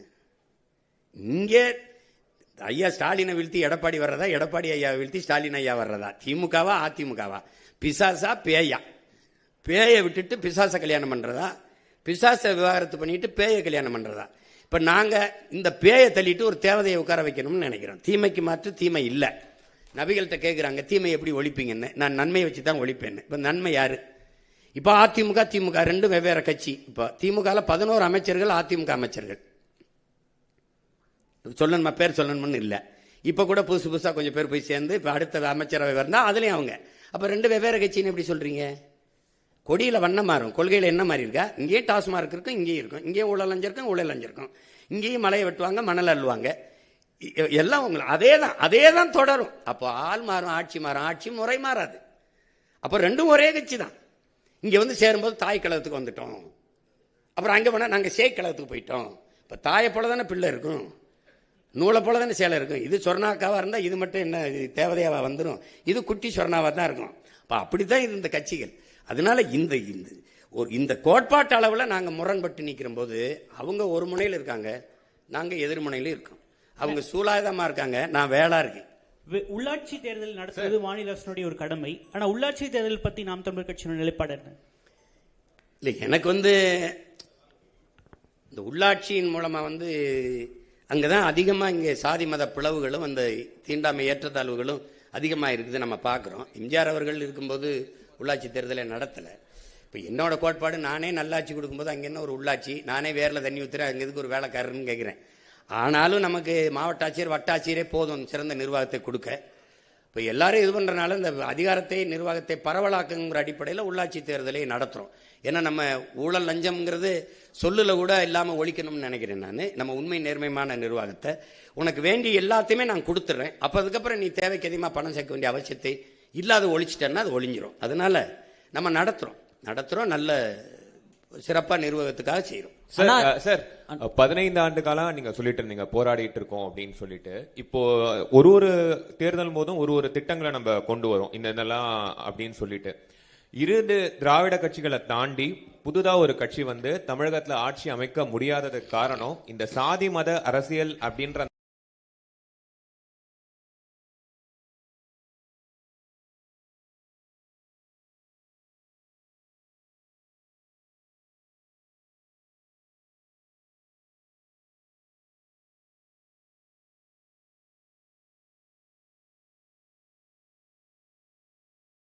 இந்த சாதி மத அரசியல் அப்படின்ற அந்த கட்டமைப்பை உடைக்கிறதுலயோ இல்ல மாத்துறதுலயோ எவ்வளவு கஷ்டம் இருக்கு, அதுக்கு எவ்வளவு முற்பட வேண்டியது இருக்கு ஒரு வெற்றிக்கு. அதை தாண்டி இல்ல, சாதி மத உணர்ச்சிங்கிறது தமிழ் சமூகத்துக்கு மட்டும் இல்ல, அது மானுட குலத்துக்கே எதிரானதா இருக்குது. அது குறிப்பா எங்களுக்கு பெரிய பேரிடரா இருக்கு. அதனாலதான் கடவுள் வரி சமய வரி கண்ணல் நிகர் தமிழுக்கு நோய் நோய் நோயே இடை வந்த சாதி எனும் இடர் ஒழிந்தால் ஆள்வது நம் தாய் தாயங்கிறது எங்க புரட்சி பாடுறார். தமிழுக்கு அமுதென்று பேர், அந்த தமிழ் எங்கள் உயிருக்கு நேர்னு பாடின, அந்த தமிழ் இன்பத்தமிழ் எங்கள் உயிருக்கு நேர்னு பாடின பாவலன் என்ன சொல்றான்? சாதி ஒழித்தல் ஒன்று நல்ல தமிழ் வளர்த்தல் மற்றொன்றுங்கிறான். தமிழை உயிருக்கு நேரா பாடினவன் தமிழ் வளர்த்தல் ஒன்று சாதி ஒழித்தல் மற்றொன்றுன்னு பாடல, முதல்ல சாதியை ஒழிக்கணும்ன்றான், நல்ல தமிழ் வளர்த்தல் மற்றொன்றுங்கிறான். அப்ப இதுல ரொம்ப முக்கியமா நீங்க கவனிக்கணும். இதுல என்ன என் அன்பு தம்பி தங்கிகள் என்ன உடன் பிறந்தார்கள் கவனிக்கணும். சாதியே அரசியலாகி அதிகாரமானால் அங்கே சகோதரத்துவம் சமத்துவம் இருக்காது. மதம் அரசியலாகி அதுவே அதிகாரத்துக்கு வருமானால் அங்க மனிதநேயம் மானுடம்ங்கிறது இருக்காது, செத்தே போயிடும். பணம் அரசியல் ஆயிருமானால் அங்கே ஒழுக்கம் பண்பாடு இருக்கவே இருக்காது. இது 3ஐயும் கடந்து ஒரு அரசியலை நம்ம கட்டமைக்கணும். உங்களுக்கு புரியுது? சாதி மத உணர்ச்சிங்கிறது வெறும் மனிதனுக்கு மட்டுமானது, அரசியல் எல்லா உயிர்களுக்குமானது. இந்த எல்லா உயிர்களுக்குமான அரசியலில் இந்த சாதி மதம் மனிதனுக்குமான உணர்ச்சியை கலப்பது என்பது சரி வராது. அதனாலதான் நாங்க இந்த சாதி பார்த்து போடுற ஓட்டு எனக்கு திட்டு நீ போட்டுறாதேங்கிறது, சாதி பார்த்து இடம் கொடுக்காம மாற்றி கொடுக்கறதுக்கு காரணமா அதுதான். அதை கொஞ்சம் கொஞ்சமா நீங்க வருது. நீங்க பாத்தீங்கன்னா கடந்த தேர்தலில் எங்க பொது தொகுதியில நான் ஆதி தமிழ் குடியை நிறுத்தினோ அங்கெல்லாம் எனக்கு அதிக வாக்கு வருது அப்படின்னா மாறுதுல்ல, ஒரு மாறுதல் வருதுல்ல. அப்ப அதை செய்யணும்னு நினைக்கிறேன். அது கொஞ்சம் கொஞ்சமா தான் வரும். மாறுதல்ங்கிறது ஒரே நாள்ல வராது. ஏன்னா அது சிறுக வரணும், மக்களின் மனத்துக்குள்ள அந்த மாறுதல் வரணும். அது நீங்க சொல்ற மாதிரி பெரிய இடையூறு தான். இந்த ஒரு நல்ல அரசியலை கட்டமைக்கிறதுல பெரிய தடை தான். அண்ணா, இப்ப நீங்க பெண்களுக்கு ஒரு தனி தொகுதி கொடுப்பேன் அப்படின்னு சொல்லிட்டு நீங்க முன்வடிவு பண்ணிருக்கீங்க. ஆனா பெண்களுக்கு தனி தொகுதி கொடுப்பேன்னு சொல்லிட்டு நீங்க சொல்லிருக்கீங்க. இப்போ இங்க தனி தொகுதியே பாத்தீங்கன்னா பெரிய சிக்கலா தான் இருக்கு. உதாரணத்துக்கு வந்து தனி தொகுதியில வந்து தேர்ந்தெடுக்கப்படக்கூடிய எம்எல்ஏக்கள் பாத்தீங்கன்னா, உதாரணத்துக்கு ராசா என்ன சொன்னார்னா, நான் 2 பேருக்கு பிரச்சனை அப்படின்னா நான் வந்து பட்டியல் சமூக மக்களுக்கு ஆதரவா நான் போய் பேச மாட்டேன், ஏன்னா நான் வந்து எல்லாரும் ஓட்டு போட தேர்ந்தெடுக்கப்பட்டிருக்கேன், நான் பொதுவா தான் பேசணும் அப்படின்னு சொல்ற கருத்தை வந்து முன்வைக்கிறாரு. அப்ப இந்த தனி தொகுதியை இங்க ஒரு சிக்கலா இருக்கும் பொழுது பெண்களுக்கான தனி தொகுதியை நீங்க என்ன சொல்ல வரீங்க? அதே போல நீங்க அரசியலமைப்பில் நிறைய மாற்றங்கள் வந்து செய்யணும்னு சொல்லும் பொழுது அரசியலமைப்புல வந்து போதியமான அளவுக்கு வந்து பாதுகாப்பு தமிழர்களுக்கு இல்ல நீங்க சொல்ல வரீங்களா? ஆமா, அதுல என்ன ஐயா உங்களுக்கு இப்ப பெண்களுக்கு கொடுக்கறதுன்னா, இப்ப 3 ஆண்கள் போட்டியிடுற தொகுதியில என் புள்ள 117 இடம் நான் பெண்கள் கொடுத்துருக்கேன்னா, எல்லா தொகுதியிலையும் எல்லா கட்சியும் பெண்களை நிறுத்துறது இல்லை. இப்போ 3 ஆண் வேட்பாளர்களோட என் புள்ள ஒரு பெண், என் தங்கச்சியோ ஒரு எங்கள் அக்காவோ போட்டியிடும்போது அது சரியல்ல. அப்போ பெண்களுக்கென்று தனியாக இது பெண்கள் தான் போட்டியிட முடியும். இப்போ உள்ளாட்சியில் வந்து அம்மா ஜெயலலிதா 50 விழுக்காடு கொண்டு வந்த மாதிரி இப்படி கொண்டு வந்துட்டீங்கன்னா அது பெண்களுக்கு சம வாய்ப்பு அரசியலிலும் அதிகாரத்திலையும் கொடுக்குற மாதிரி வந்துடும். அதுதான் சரியான பாதுகாப்பாக இருக்கும், சரியான உரிமை பகிர்வாக இருக்கும். அதை தான் நான் சொல்கிறேன், அதை தான் கொண்டு வரணுன்றேன்.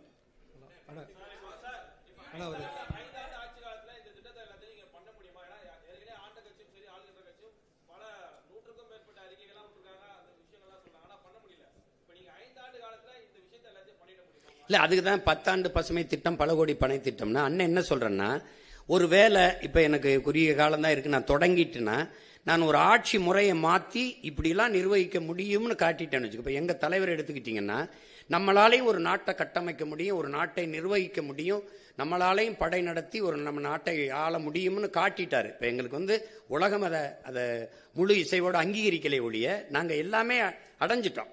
அப்போ அதை காட்டும்போது அந்த கனவு எனக்கு தெரியுது. இப்போ நான் வந்து காட்டிட்டேன்னா என் பிள்ளைக்கு இன்னைக்கு பள்ளிக்கூடத்துக்கு போயிட்டு இருக்கோம், எங்கள் பெரியப்பா எங்கள் மாமா வந்து இப்படி ஆட்சி செஞ்சாரு, இப்போ நான் சொல்கிறேன் என் தாத்தா அப்படி பண்ணா, இப்படி இந்த கொண்டு வந்தா, அணையை கட்டினா, எங்கள் பள்ளிக்கூடம் கட்டினா, அப்படி நான் போட்டு தொடங்கிட்டேன்னு வச்சுக்கிறேங்க, என் பிள்ளையை தொடர்ந்து கொள்வார்கள்.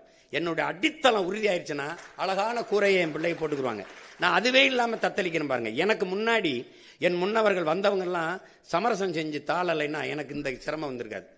இப்போ நான் நிற்கிற உறுதியோட எனக்கு முன்னாடி நின்றுருந்தாங்கன்னு வச்சுக்கிறேங்க, எனக்கு வேலை எளிதாக இருந்திருக்கும். அப்போ அது இல்லை. அதனால இங்கே எப்படின்னா, நானே மண்ணை மிதித்து, நானே கல்லை எடுத்து அச்சு எடுத்து, நானே செங்கல் எடுத்து, நானே கட்டி சிறுக கட்டுறது.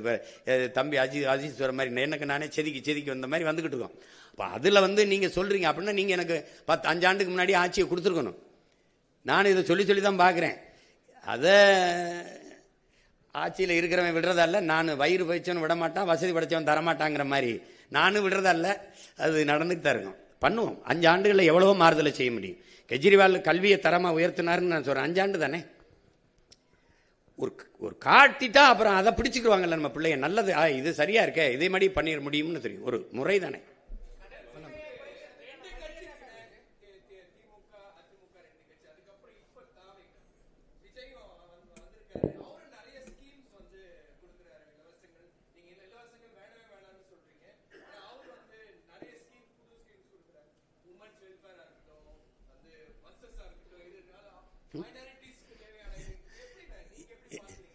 இல்லை நீங்கள் இப்போ நான் அண்ணன் என்ன கேட்குறேன்னா, இலவச பேருந்து இப்படிங்க யார் வேணாலும் போகலாம், யார் வேணாலும் வரலான்னா 1,00,000 கோடி ஏற்கனவே போக்குவரத்து துறைக்கு இழப்பு இருக்குது. இது எங்கேருந்து காசு எடுப்பீங்க? இப்போ 6 எரிகாட்டு ஊரில் கொடுக்குறேன்னு சொல்கிறாரு தம்பி, அது எங்கேருந்து வாங்குவோம்? எந்த காசுலேருந்து வாங்குவீங்க? ஏற்கனவே 10,00,000 கோடி 1,00,000 கோடி கடன் வட்டி கட்டுறோம், எங்கேருந்து வாங்குவீங்க சொல்லுங்கள்? 2,500 கொடுப்பீங்க, எங்கேருந்து எடுப்பீங்க? நான் கேட்குறதுக்கு பற்றி எங்கேருந்து எடுப்பீங்க? உங்ககிட்ட தானே எடுக்கணும். எந்த வழியில் எடுப்பீங்க? வரியா எடுப்பீங்க. உங்கள் சொந்த சொத்தை, பரம்பரை சொத்தை வித்துட்டு யாரும் எங்களுக்கு தர வரல. இல்லை, இது இலவசம்னு எப்படி சொல்றீங்க? மக்களிடமிருந்து மக்கள் காசை எடுத்து மக்களுக்கு கொடுக்கறது சேவை தானே வழிய, அது எப்படி இலவசமா இருக்கும்? அது ஏன் என்னை நீ வந்து நம்ம பிச்சைக்கார மாதிரி நான் உனக்கு அதை கொடுக்குறேன் இதை கொடுக்குறேன்? உன்னை யாரா கொடுக்க சொன்னது? உன்னை யாரு கொடுக்க சொன்னது? நீ இலவசம் கொடுப்பா என்ன உனக்கு தேர்வு பண்ணி வச்சிருக்குது? நீ என்ன கர்ண மகாராசா மாதிரி கருணை தொகை குருணை தொகை யார் நீ? இந்த கர்ண மகா பிரபா நீ என் காசை எடுத்து, அதுவும் குறிப்பாக எங்கள் ஆத்தாளப்பன் குடிச்சு கொடுக்குற காசை எடுத்துக்கிட்டு நீ வந்து இது கொடுத்துக்கிட்டு, இதில் ஒரு வேடிக்கை தம்பி. ஒரு நல்ல ஆட்சியாளன்னு அதை சிந்திக்க மாட்டான். எப்படி இருந்து கொடுப்பீங்க? தாலிக்கு தங்கம், சரி, பட்டு புடவை 1/2 பவன் 1 பவன் தாலி வாங்கி கூட ஒரு பிள்ளை கழுத்தில் கட்ட முடியாத அந்த பிள்ளைய கடைசி வச்சு வாழ போறானா? எவ்வளோ வடை போடாங்கிட்டு அவனுக்கு ஒரு வேலை கொடுப்பேன், அவனுக்கு நிரந்தர வருவாய் பெருக்கத்தை கொடுப்பேன், அவனை சார்ந்து வாழ்கிற தற்சார்பு வாழ்க்கையை கொடுப்பேங்கிறான் தான் ஆட்சி. இப்ப நான் ஏன் தனிச்சு நிக்கிறேன்? அது ஒரு தற்சார்பு தான், என்னை நம்பிதான் நான். என் கனவை இன்னொருத்தட்ட கொடுத்து செயல்படுத்துங்கன்னு சொல்ல முடியாதுல்ல, நான் தான் செய்யணும். அதுதான் இது ஒரு தற்சார்பு. அது மாதிரி அந்த வாழ்க்கை முறையை உனக்கு தரேன், தற்சார்பு பொருளாதாரத்தில் தரேன்.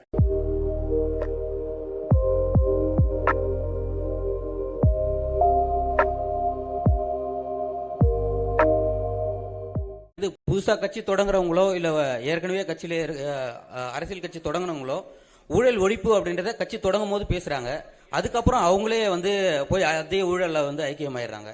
நீங்க எப்படி இந்த ஊழல் ஒழிப்பீங்க? ஊழலுக்கான அடிப்படை என்ன? அது மட்டும் இல்லாம நீங்க அந்த ஊழல் பத்தி குறிப்பிட்டதுல திராவிட கட்சிகள், கடந்த கால திராவிட கட்சிகள் வந்து கலைஞர் அவர்கள் ஆட்சியில் இருக்கும்போது எம்ஜிஆர் குற்றச்சாட்டு அவர் மாதிரி வச்சிருக்காரு. எம்ஜிஆர் ஆட்சியில் இருக்கும்போது கலைஞர் அவர் மீது ஒரு ஊழல் குற்றச்சாட்டை வச்சிருக்காரு. ஜெயலலிதா அவர்கள் மீதும் மாறி மாறி இந்த மாதிரி குற்றச்சாட்டுகள் மட்டும் வச்சிருக்காங்க. ஆனா எதுவுமே வந்து நிரூபிக்கவும் பட மாட்டேங்குது, மக்கள் முன்னாடி நிறுத்தப்பட மாட்டாங்க அப்படின்றத சொல்லியிருக்கீங்க. இது எப்படி ஊழல் எப்படி ஒழிப்பீங்க? நீங்க அதிகாரத்துக்கு வர்றதே பாதுகாப்பா திருடுறதுக்கு தான். இப்ப நீங்க நல்லா கவனிக்கணும். 5 ஆண்டு நீ நான் ஆட்சியில் இருக்கும்போது செய்த தவறுகளை நீ ஆட்சிக்கு வரும்போது உன்னை எதிர்த்து நான் புனிதப்படுத்திக்கிறேன், நீ ஆட்சிக்கு வரும்போது நான் செஞ்ச ஊழலை உன்னை எதிர்த்து நான் புனிதப்படுத்திக்கிறேன். இப்படி மாறி மாறி ஒருவர் திட்டி திட்டி புனிதப்படுத்திக்கிட்டே ஆட்சியில் இப்பதான் 60 ஆண்டா நடக்குது. உங்களுக்கு 60 ஆண்டா தான் நடக்குது. உங்களுக்கு ஊழல் லஞ்சம் செய்ய வேண்டிய அவசியமற்ற நிலைக்கு தள்ளிட்டீங்கன்னா அது நடக்காது. மன்னன் எவ்வளி குடிகள் எவ்வளி, தலைவன் எவ்வளி, அப்படிதான் மக்கள். நான் வந்து ஊழல் லஞ்சத்துக்கு எதிராக இருந்துட்டேன்னா அது நடக்காது. நீ ஊழல் லஞ்சம் பெற்றுட்டேன்னா நீ பணியிட நீக்கம் அதெல்லாம் செய்யக்கூடாது. பணியிட நீக்கம், பணியிட மாற்றம் இல்லை, நிரந்தர பணி நீக்கம். வெளியில போ, உன் சான்றிதழ் செல்லாது. இதுவரை நீ எந்த மதிப்பை இழந்துருது உன்னுடைய கல்வி சான்றிதழ்னு போட்டா ஒரு 10 பேர் மேல நடவடிக்கை எடுத்தீங்கன்னா நின்றும். உனக்கு தான் எல்லாமே நான் கொடுத்துட்றேனே, உனக்கு கல்வி கொடுத்துட்றேன், தரமான போக்குவரத்து கொடுத்துட்றேன், குடிநீர் கொடுத்துட்றேன், மருத்துவம் கொடுத்துட்றேன். வேறு என்ன உனக்கு பிரச்சனை? உணவுப் பொருளை நானே விளைய வச்சிடுறேன், இல்லை சாப்பாட்டுக்கு கஷ்டம், அதெல்லாம் சொல்ல வேண்டிய அவசியமே இல்லையே. அப்படிங்கும்போது நல்ல வாழ்க்கையை கொடுத்துட்டோம்னா மக்கள் தேவைக்கு அதிகமாக பணம் ஈட்டணுங்கிற அவசியம் போயிடும். அதனால தானே ஊழல் லஞ்சம் செத்து ஒழிஞ்சிரும். அந்த ஊழல் லஞ்சம் அது எப்படி தடுப்பேன்னா வெளிப்படையான நிர்வாகத்தின் மூலமா. இப்போ இந்த சாலையை போட 500 கோடி ஒதுக்கியிருக்கேன்னா 500 கோடி ஒதுக்கியிருக்கேன்னு தெரியும். உங்களுக்கு ஒவ்வொரு முறையும் அந்த தகவல் வந்துகிட்டு இருக்கும். உங்களுக்கு புரியுதா? உங்களுக்கு தெரியாம திருட முடியாது. டென்மார்க் வந்து இந்த வெளிப்படையான நிர்வாகத்தின் மூலம் ஊழல் லஞ்சமற்ற நாடா இருக்குது. நியூசிலாந்து வெளிப்படையான நிர்வாகத்தின் மூலம் நல்ல நிர்வாகம் செய்யற நாடா தெரியுது. அப்ப அந்த நிர்வாக முறையை நம்ம பின்பற்றுவோம்ங்கிறோம். ஆனா இது இப்போ நீங்க பாத்தீங்கன்னா செயற்பாட்டு வரைவு வந்து இப்போ கல்லூரி ஒரு பேராசிரியர் மாதிரி செயற்பாட்டு வரைவு வந்து நீங்க கொடுக்குறீங்க. ஆனா அந்த கருத்து கணிப்புங்கிறது வந்து இதெல்லாம் வந்து மக்களிடத்துல போய் கொண்டு சேர்த்துருமா இந்த வெற்றி வாய்ப்புக்காக? கருத்து கணிப்புங்கிறது நீங்க ஒரு நல்ல ஒரு அறிவு சமூகத்துக்குள்ள வந்து இது ஒரு அவ்வளவு இது கடினமான ஒன்றும் இல்லை. இப்போ என்னை நீங்க எடுத்து பார்க்கணும். ஒரு பின்புலம் இல்லாத ஒரு எளிய மகன், சாதாரண மகன், ஒரு இக்கட்டான சூழலில் ஏற்கனவே அதிகாரத்தில் இருந்தவங்களை எதிர்த்து வந்தேன். 260 வழக்குகள் என் மேல இருக்குது. இப்போ வந்து இவ்வளவு இதுக்குள்ள போய் இந்தியாவை யார் ஆள்றது அப்படிங்கும்போது தம்பி அண்ணாமலை அவர் தலைமையில் ஐயா மோடி பிரதமர்னு ஒரு கூட்டணி அமைச்சுக்கிட்டாரு. ஐயா ஸ்டாலின் அவர்கள் இந்தியான்னு ஒரு கூட்டணி வச்சுக்கிட்டாங்க, அவங்க காங்கிரஸ் கட்சி. ஐயா எடப்பாடி, இப்போ நான் 4வது இடத்துல நிற்கிறேன். எனக்கு என்னுடைய பழைய சின்னத்தை எடுத்துட்டாங்க. பல முறை நான் கொண்டு போய் சேர்த்த சின்னத்தை கடைசியாக ஒலி வாங்கி இந்த மைக்குன்னு ஒரு சின்னத்தை கொடுத்தாங்க. அதை வச்சுக்கிட்டு நான் வந்து என் பிள்ளைகள் யாரும் வந்து தெரிந்த வேட்பாளர்கள் இல்லை, எல்லாம் புதுசு. 36 லட்சம் வாக்குகளை எனக்கு போட்டு ஒரு முழு இசைவு பெற்ற, அதாவது அங்கீகாரம் பெற்ற ஒரு கட்சியாக எனக்கு கொண்டு வந்து எனக்கு கொடுத்துருக்காங்க. ஒரு சின்னத்தை திருப்பி எந்த சின்னத்தை இழந்தனோ அதே சின்னத்தை திருப்பி எடுக்கிற அளவுக்கு கொண்டு வந்திருக்காங்கன்னா அப்போ என் மக்களுக்குள்ள ஒரு தேடல் இருக்கு. இந்தியாவை யாரை ஆள்றதுன்னு என்னை தேடின என் மக்கள் தமிழ்நாட்டை யாரை ஆள்றதுங்கிறதுல என்னை தேடாமல் இருக்க முடியாது. என் பெட்டி, என் சின்னம் இதுவரைக்கும் 3வது பெட்டி 4வது பெட்டியில் இருந்திருக்கு. இப்போ அது முதல் பெட்டியில் இருந்தே ஆகணும். ஏன்னா அது பதிவு செய்யப்பட்ட கட்சி இல்லை, அங்கீகரிக்கப்பட்ட கட்சி. அப்படிங்கும்போது உழவர் குடிமகனை மறந்துட்டு ஒப்பிட்டவரை உள்ளளவு நினைங்கிறான். உணவிட்டவனை ஒரு தடவை உயிரா நினை, அவனை ஒரு தடவை நன்றின்னு தோடு, அவனும் வாழ்வான் நீயும் வாழ்வாயின்னு கேட்டு அந்த அதுதானே இப்போ கொண்டு போய் சேர்க்கறது தான் எங்களுக்கு இருக்கிறது.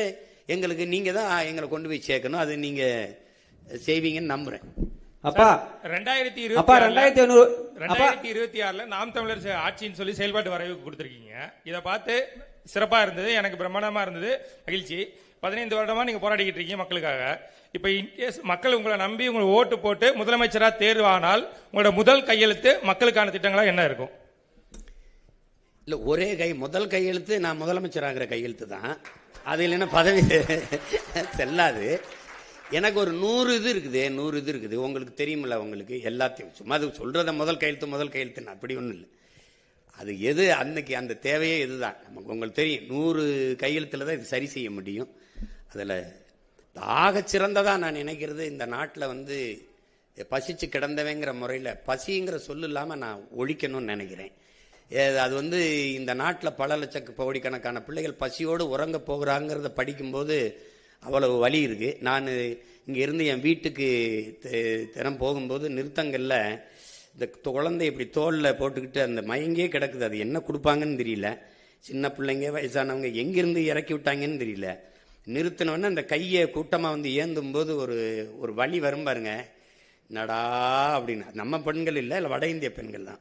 இப்போ அதில் ஒன்று தோணும், நீ பிச்சை எடுக்கிற வேலை கூட நமக்கு கிடைக்காதவருக்கு அதையும் அவன் எடுத்துக்கிட்டான்னு தோணும். ஆனாலும் இந்த நிலைமையில் இன்னும் இருக்குது. பிச்சைக்காரன் சுவிப்பு மிஷின் எடுக்கிற பிச்சை போட்டு காட்டுவேன், நான் வத்திருக்கேன் அந்த காட்சியை. அது பிச்சைக்காரன் சுவிப்பு மிஷின் பிச்சை எடுக்கிறத வளர்ச்சின்னு காட்டுது. நான் பிச்சைக்காரனே இல்லாத ஒரு நாட்டை படைக்கிறது தான் வளர்ச்சின்னு நினைக்கிறேன். அப்போ ரெண்டு இந்த முரண்படுது. என்னுடைய பிள்ளைகளுக்கு வந்து கல்வி ஒரு சுமையா இருக்கக்கூடாது, அது ஒரு கனவா போயிடக்கூடாது. நீ என்ன கல்வி நினைக்கிறியோ, மருத்துவமா படி, நீ பொறியாளரா படி, அது எந்த வாய்ப்பையும் அரசு செய்யும். ஏன்னா நான் சொல்றேன், ஒட்டுமொத்த நாட்டு பிள்ளைகளும் என் நாட்டின் செல்வங்கள்னு அதை தூக்கி கொண்டு போகணும். அதுக்கப்புறம் மருத்துவம் வந்து உயிர்காக்கும் மருத்துவம் எல்லாருக்கும் சரியா சமமா தரமா இருக்கணும்னு நான் நினைக்கிறேன். எனக்கு தெரிஞ்சு கம்யூனிஸ்ட் கட்சி எங்க ஐயா தாப்பாண்டியன் நல்லகண்ணன் தவிர அரசியல் தலைவர்கள் யாரும் அரசு மருத்துவமனையில் படுத்ததா எனக்கு தெரியல. உங்களுக்கு புரியுதுன்னு நினைக்கிறேன். அப்போ அந்த மாதிரி ஒரு நல்ல ஆட்சியை கொடுக்கணும்னு நினைக்கிறேன். அப்போ ஊழல் லஞ்சத்தை விட்டு உண்மை நேர்மையான நிர்வாகம் அது கொண்டு வரணும்னு நினைக்கிறேன். இப்போ எனக்கு உங்ககிட்ட சொல்றதுக்கு என்ன, என் தலைவனுக்கு ஒரு கனவு இருந்தது, 200 ஆண்டுகளுக்கு பிறகு என் இனம் எப்படி வாழணும்ன்ட்டு.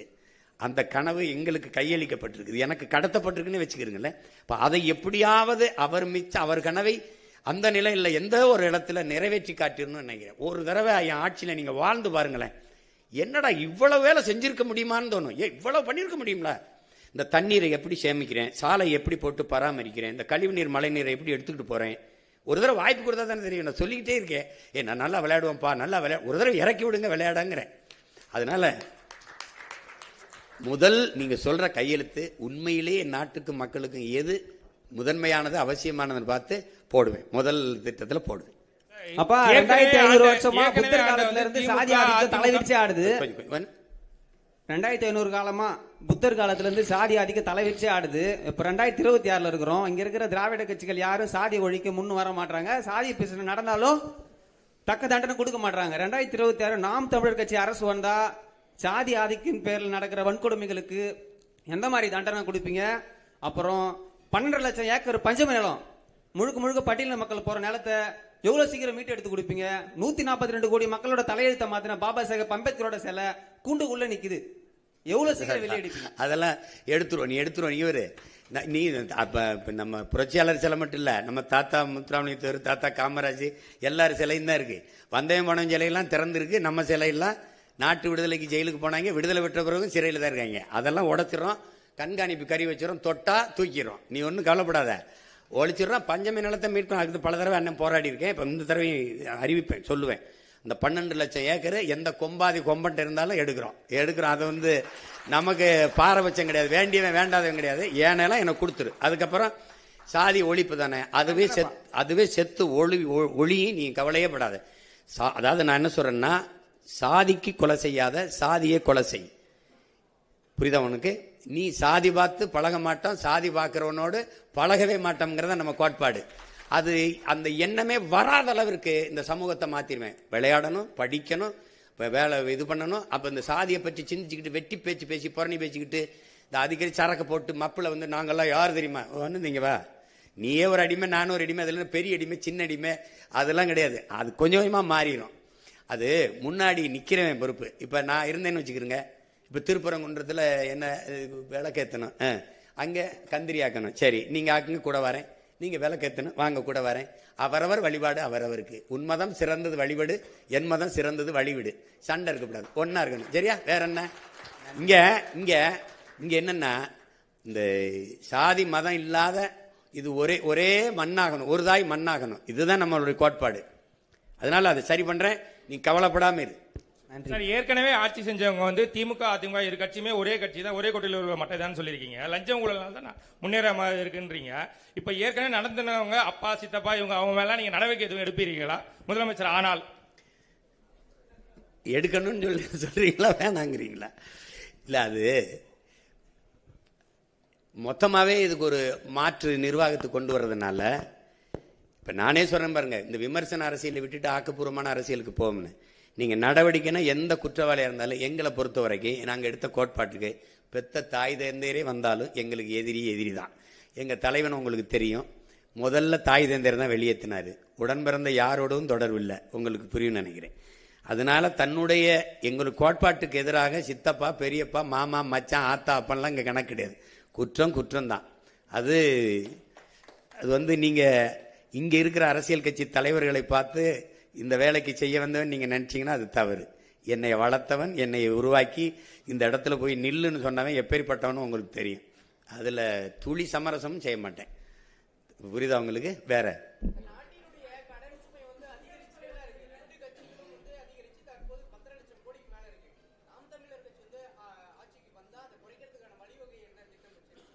சிரிக்காத அண்ணன் சொல்றேன்.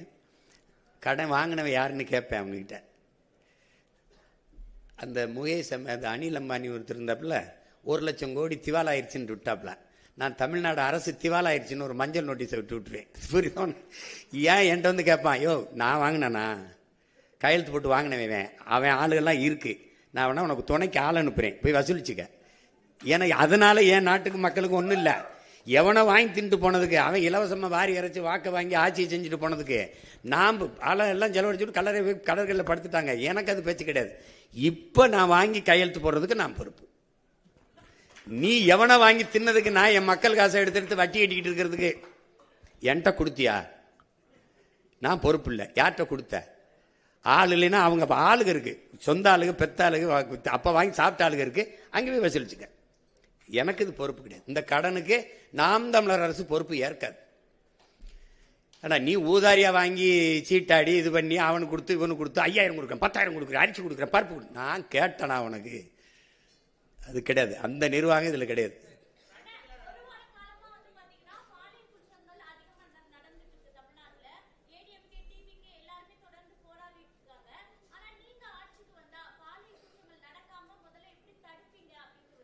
நடக்காது. அது இங்க பாருங்க, இப்ப அண்ணன் சொல்றேன், என் மீனவனை சுட மாட்டான், கைது செய்ய மாட்டானா மாட்டான். உங்களுக்கு புரியுதுன்னு நினைக்கிறேன். அங்க உட்கார்ந்துருக்க ஆள் யாருன்னு பார்ப்பான். நீங்க என் பிள்ளைய தொட்டுட்டேன்னு வச்சுக்க, கொன்னுட்டேன்னு வச்சுக்க, எந்த கொம்பாதிகமா இருந்தாலும் தூக்கிட்டு வந்து இந்த பிள்ளைய அடக்கம் பண்றதுக்குள்ள அவனை கொன்னு புதைச்சிட்டு தான் அடக்கம் பண்ணுவேன். நிக்க வச்சு சொல்லி சுடுவேன். அவங்க பெற்றோர்கள் சொல்லுவேன், இப்படி ஒரு பிள்ளைய பெற்றதுக்கு நீ அழாத, நீ அவமானப்படாத, இவனை இந்த மாதிரி பிள்ளை பெற்றுக்கு தலை உணியணும் அப்படின்னு சொல்லிடுவேன். இவன் துயர் இந்த நாட்டுக்கு இழுக்கு. இவன் யாரோ 2 பேரை போட்டேன்னு வச்சுக்க, தொற்றுவான்னு நினைக்கிறியா? பொம்பளை பிள்ளைய தான் தலை உணிஞ்சு போகணும்னு நினைக்கிறியா? வர்றவன்லாம் தலை உணிஞ்சு போவான். ஐயா யாரையும் கேலி பண்ணிடாதையா, தொலைச்சு பெறுவான். அவன் அந்த பயம் இருக்கணும்ல. என் தலைவன் எனக்கு கற்பிச்சது மரணம் ஒன்றுக்கு தான் இந்த மானுட சமூகம் பயப்படும்னு. அரபு நாடுகளில் ஏன் இந்த பாலியல் குற்றங்கள் குறைவா இருக்கு? என கடும் சட்டம், பொது வெளியில தூக்கல போட்டுருவான். உங்களுக்கு புரியுதுன்னு நினைக்கிறேன். அதனால அந்த சேட்டையெல்லாம் இங்க செய்ய முடியாது. அது தானா நடக்கும் தங்கச்சி. நீங்க ஏன் கலப்புறீங்க? நீங்க அண்ணன் வந்தவன நீங்க வாட்டுக்கு இந்த ராத்திரியில தனியா போங்க, எவனா தொட்டானான்னு பாப்போம். நீங்க போங்க. என் தலைவன் அப்படி ஒரு நாட்டை கட்டி வச்சான் தங்கச்சி. தனியாக உந்தூர்லியில ஒரு பெண் நள்ளிரவுல பயணம் பண்ணுவா, தனியா போவா, ஒரு பய தொட மாட்டான். என் மாநாட்டில் 6.5 லட்சம் பேர் கூடியிருக்கான். ஒரு தொல்லை, ஒரு பிள்ளைய தொட்டான், இடிச்சான், கேலி பண்ணா, ஏதாவது சொல்லு பார்ப்போம்.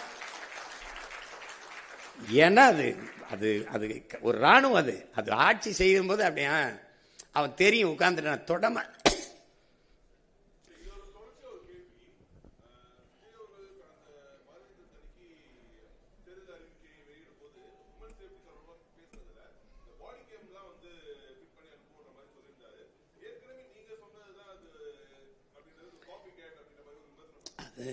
இது சில இதை நம்ம சொல்றதே திருப்பி சொல்லக்கூடாதுன்னு. இப்போ நான் நெய்தல் படைன்னு சொன்னேன், சிரிச்சாங்க. ஐயா பினராயி விஜயன் அதை செயல்படுத்திட்டாப்ல. இப்போ சில இது நான் சொல்றது செயல்படுத்துறாங்க. இப்போ மரத்தை வெட்டுறது, மனித உறுப்புகளை வெட்டுறது போல குற்றம்னு கருதி சிறையில் அடைப்பேன். சீனா அந்த சட்டத்தை கொண்டு வந்துருச்சு. இப்போ நம்ம சொல்கிறோம், அதை செயல்படுத்தும் போது நல்லதை நம்ம சொன்னா அவங்க சொல்கிறப்ப நான் டென்மார்க்கில் இப்படி இருக்குது, பிரேசில் இப்படி இருக்குன்னு நான் சொல்கிறேன்ல. அப்போ அது அந்த நிர்வாகத்தை எடுக்குமே நம்ம சொல்கிறது. அது யார் சொன்னால் என்ன தம்பி, நான் காவல்துறை நெஞ்சிலெல்லாம் அந்த இது வைப்பேன், நான் போட்டு காட்டுவேன் அது எப்படிலாம் நான் அது பண்ணுவேன்னு. அப்போ அது மாதிரி அது வரணும். பாதுகாப்புங்கிறது அப்படி இல்லை. பெண்களுக்கு தனி பாதுகாப்பு, இஸ்லாமியர் கிறிஸ்தவர்களுக்கு தனி பாதுகாப்பு இல்லை. ஒட்டுமொத்த நாட்டுக்குமான பாதுகாப்பில் தான் எல்லாரும் பாதுகாப்பு இருக்குது. அதில் இந்த ஒழுங்கு கல்வியிலிருந்து கற்பிக்கப்படணும்னு நான் நினைக்கிறேன். அந்த சமூக ஒழுங்கு இங்கே கல்வி அறிவை ஒழுக்கத்தை போதிக்காத கல்வியாக மாறிடுச்சு. வியாபாரம் இதை படித்தா அந்த வேலைக்கு போகணும், அதிலிருந்து கொண்டு வரதான் நிலையான தீர்வாக இருக்கும். மற்றபடி இது நீங்கள் சொல்கிற மாதிரி நான் அதை நம்ம வரும்போது அதை கடுமையாக அதை கண்காணித்து ஒழிப்பேன். அது சீருடை அணியாத காவலர்களை நான் உள்ளே விடுவேன். அதுக்கு உடல் தகுதியோ இதெல்லாம் பார்க்க மாட்டேன். அவங்க நீ இவரெல்லாம் காவல்துறையாக இருப்பாருன்னு நீங்கள் கணிக்க முடியாது. உங்கள் பக்கத்தில் உட்காந்துருப்பாரு, நீங்கள் எதாவதுன்னா டக்குன்னு வாங்க அப்படின்னு கூப்பிடுவாப்புல. நீங்கள் வாங்கங்க அப்படின்னு அங்கே சுற்றி 50 பேர் வந்துடுவான், உட்காருங்க வண்டியில் நின்றுவான். அப்புறமா தான் தெரியும் அவன் காவல்துறை காவலராக இருக்கான்னு.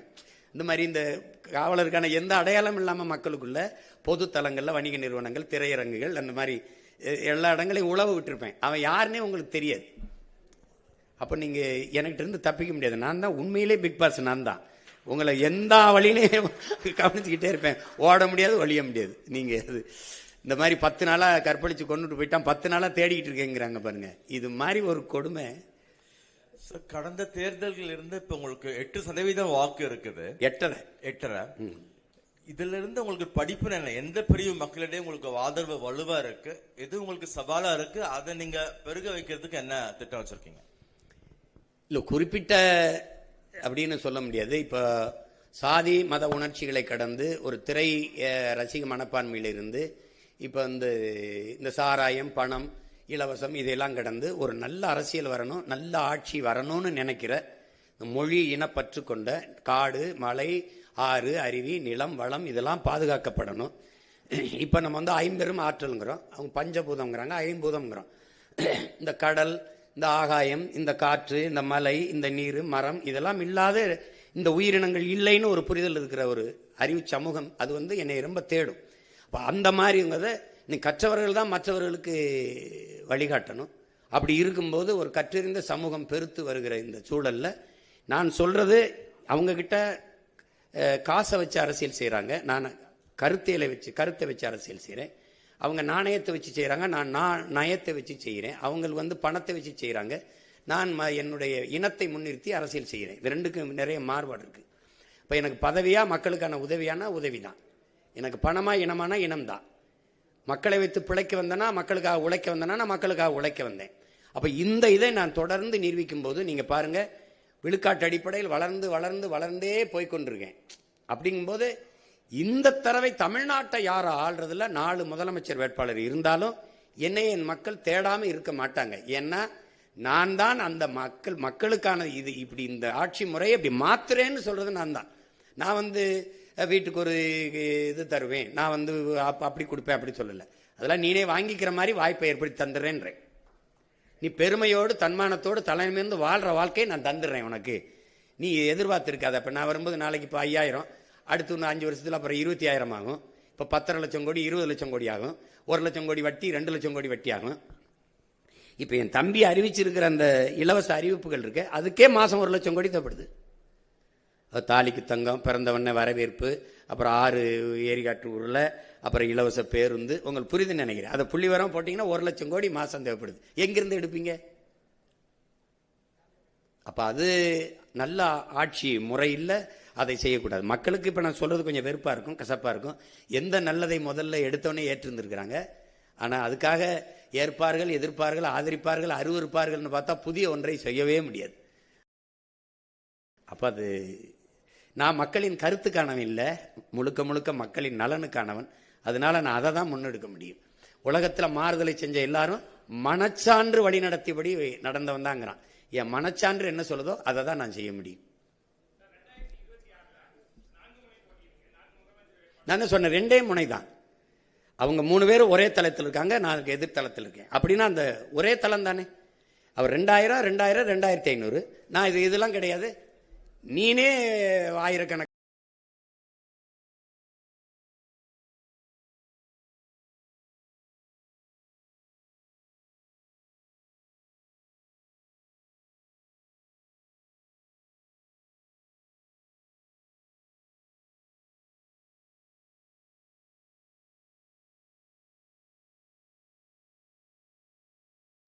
நீனே ஆயிரக்கணக்கான ரூபாயை ஈட்டிக் கொள்ற மாதிரி உனக்கு வேலை வாய்ப்பு, வருவாய்ப்பு இருக்கும், பொருளாதார மேம்பாட்டை தந்துடுறேன், அவன் வாழ்விடத்திலே தந்துடுறேன்றேன்.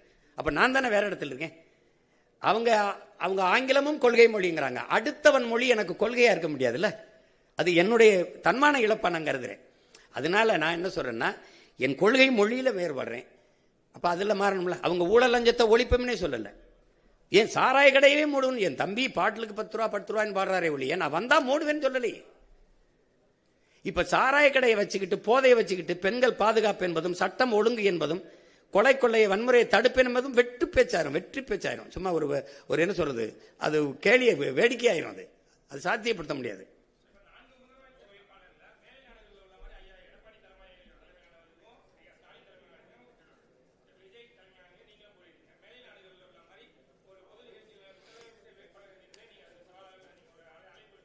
எத்தனை தடவை நான் கொடுத்துருக்கேன்னு நினைக்கிறீங்க? அன்னைக்கு கூட பேசினேன். இந்த இங்க நடந்த கூட்டத்தில் இந்த 4 முதலமைச்சர் வேட்பாளரையும் நிறுத்தி வச்சு ஒரு 10 நிமிடங்கள் வாய்ப்பு கொடுத்து பேச விடுங்க. நீங்க வந்தா என்ன செய்வீங்க, நீங்க வந்தா என்ன செய்வீங்க, நீங்க வந்தா என்ன செய்வீங்க, எனக்கு ஒரு வாய்ப்பு கொடுங்க. அப்படி இந்த மாதிரி நீங்க ஊடகங்கள்லாம் நீங்க ஏற்பாடு பண்ணுங்க, பண்ணி மக்கள்கிட்ட கொண்டு போகட்டும். யார் வந்தா நல்லா இருக்குமோ மக்கள் முடிவு செய்யட்டும். அவ்வளவுதானே. அது நான் தான் வருங்க, இருகரம் விரிச்சு தயாரா இருக்கேன், எந்த இடத்துக்கு வேணாலும் வரேன். நான் தான் சவாலே விடுறேங்கிறேன், நீங்க ஏற்கிறீங்களாங்கிறீங்க.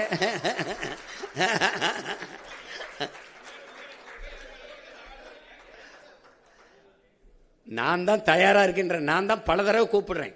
ட்ரம்ப் ஹிலாரி மாதிரி, பைடன் ட்ரம்ப் மாதிரி எங்களுக்கு வாதம் வைங்க, 4 முதலமைச்சரை நிறுத்துங்க. முதல்ல நான் வர்றேன்னு சொல்லுங்க, 3 பேரையும் வர சொல்லுங்க. முதல்ல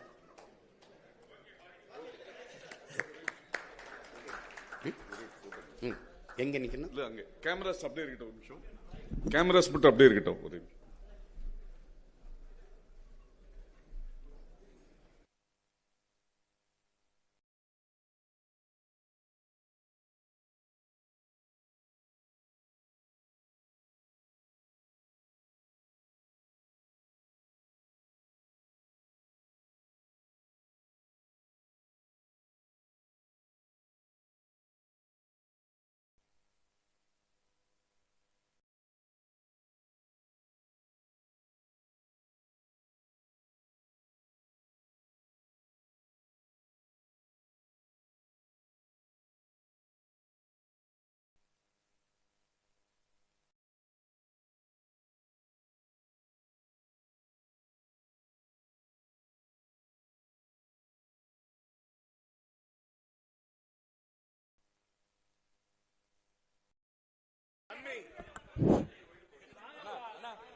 இருபுறம் நிக்கிறவங்க உட்காருங்கம்மா. முதல்ல அரங்கத்தில் இருக்கவங்க உட்காருங்க. ஒரே நிமிஷம். மீடியா மட்டும் இந்த பக்கம் வந்துருங்க. மீடியா மட்டும் மேடம் வாங்க. மீடியா மட்டும் இந்த பக்கம் வந்துருங்க.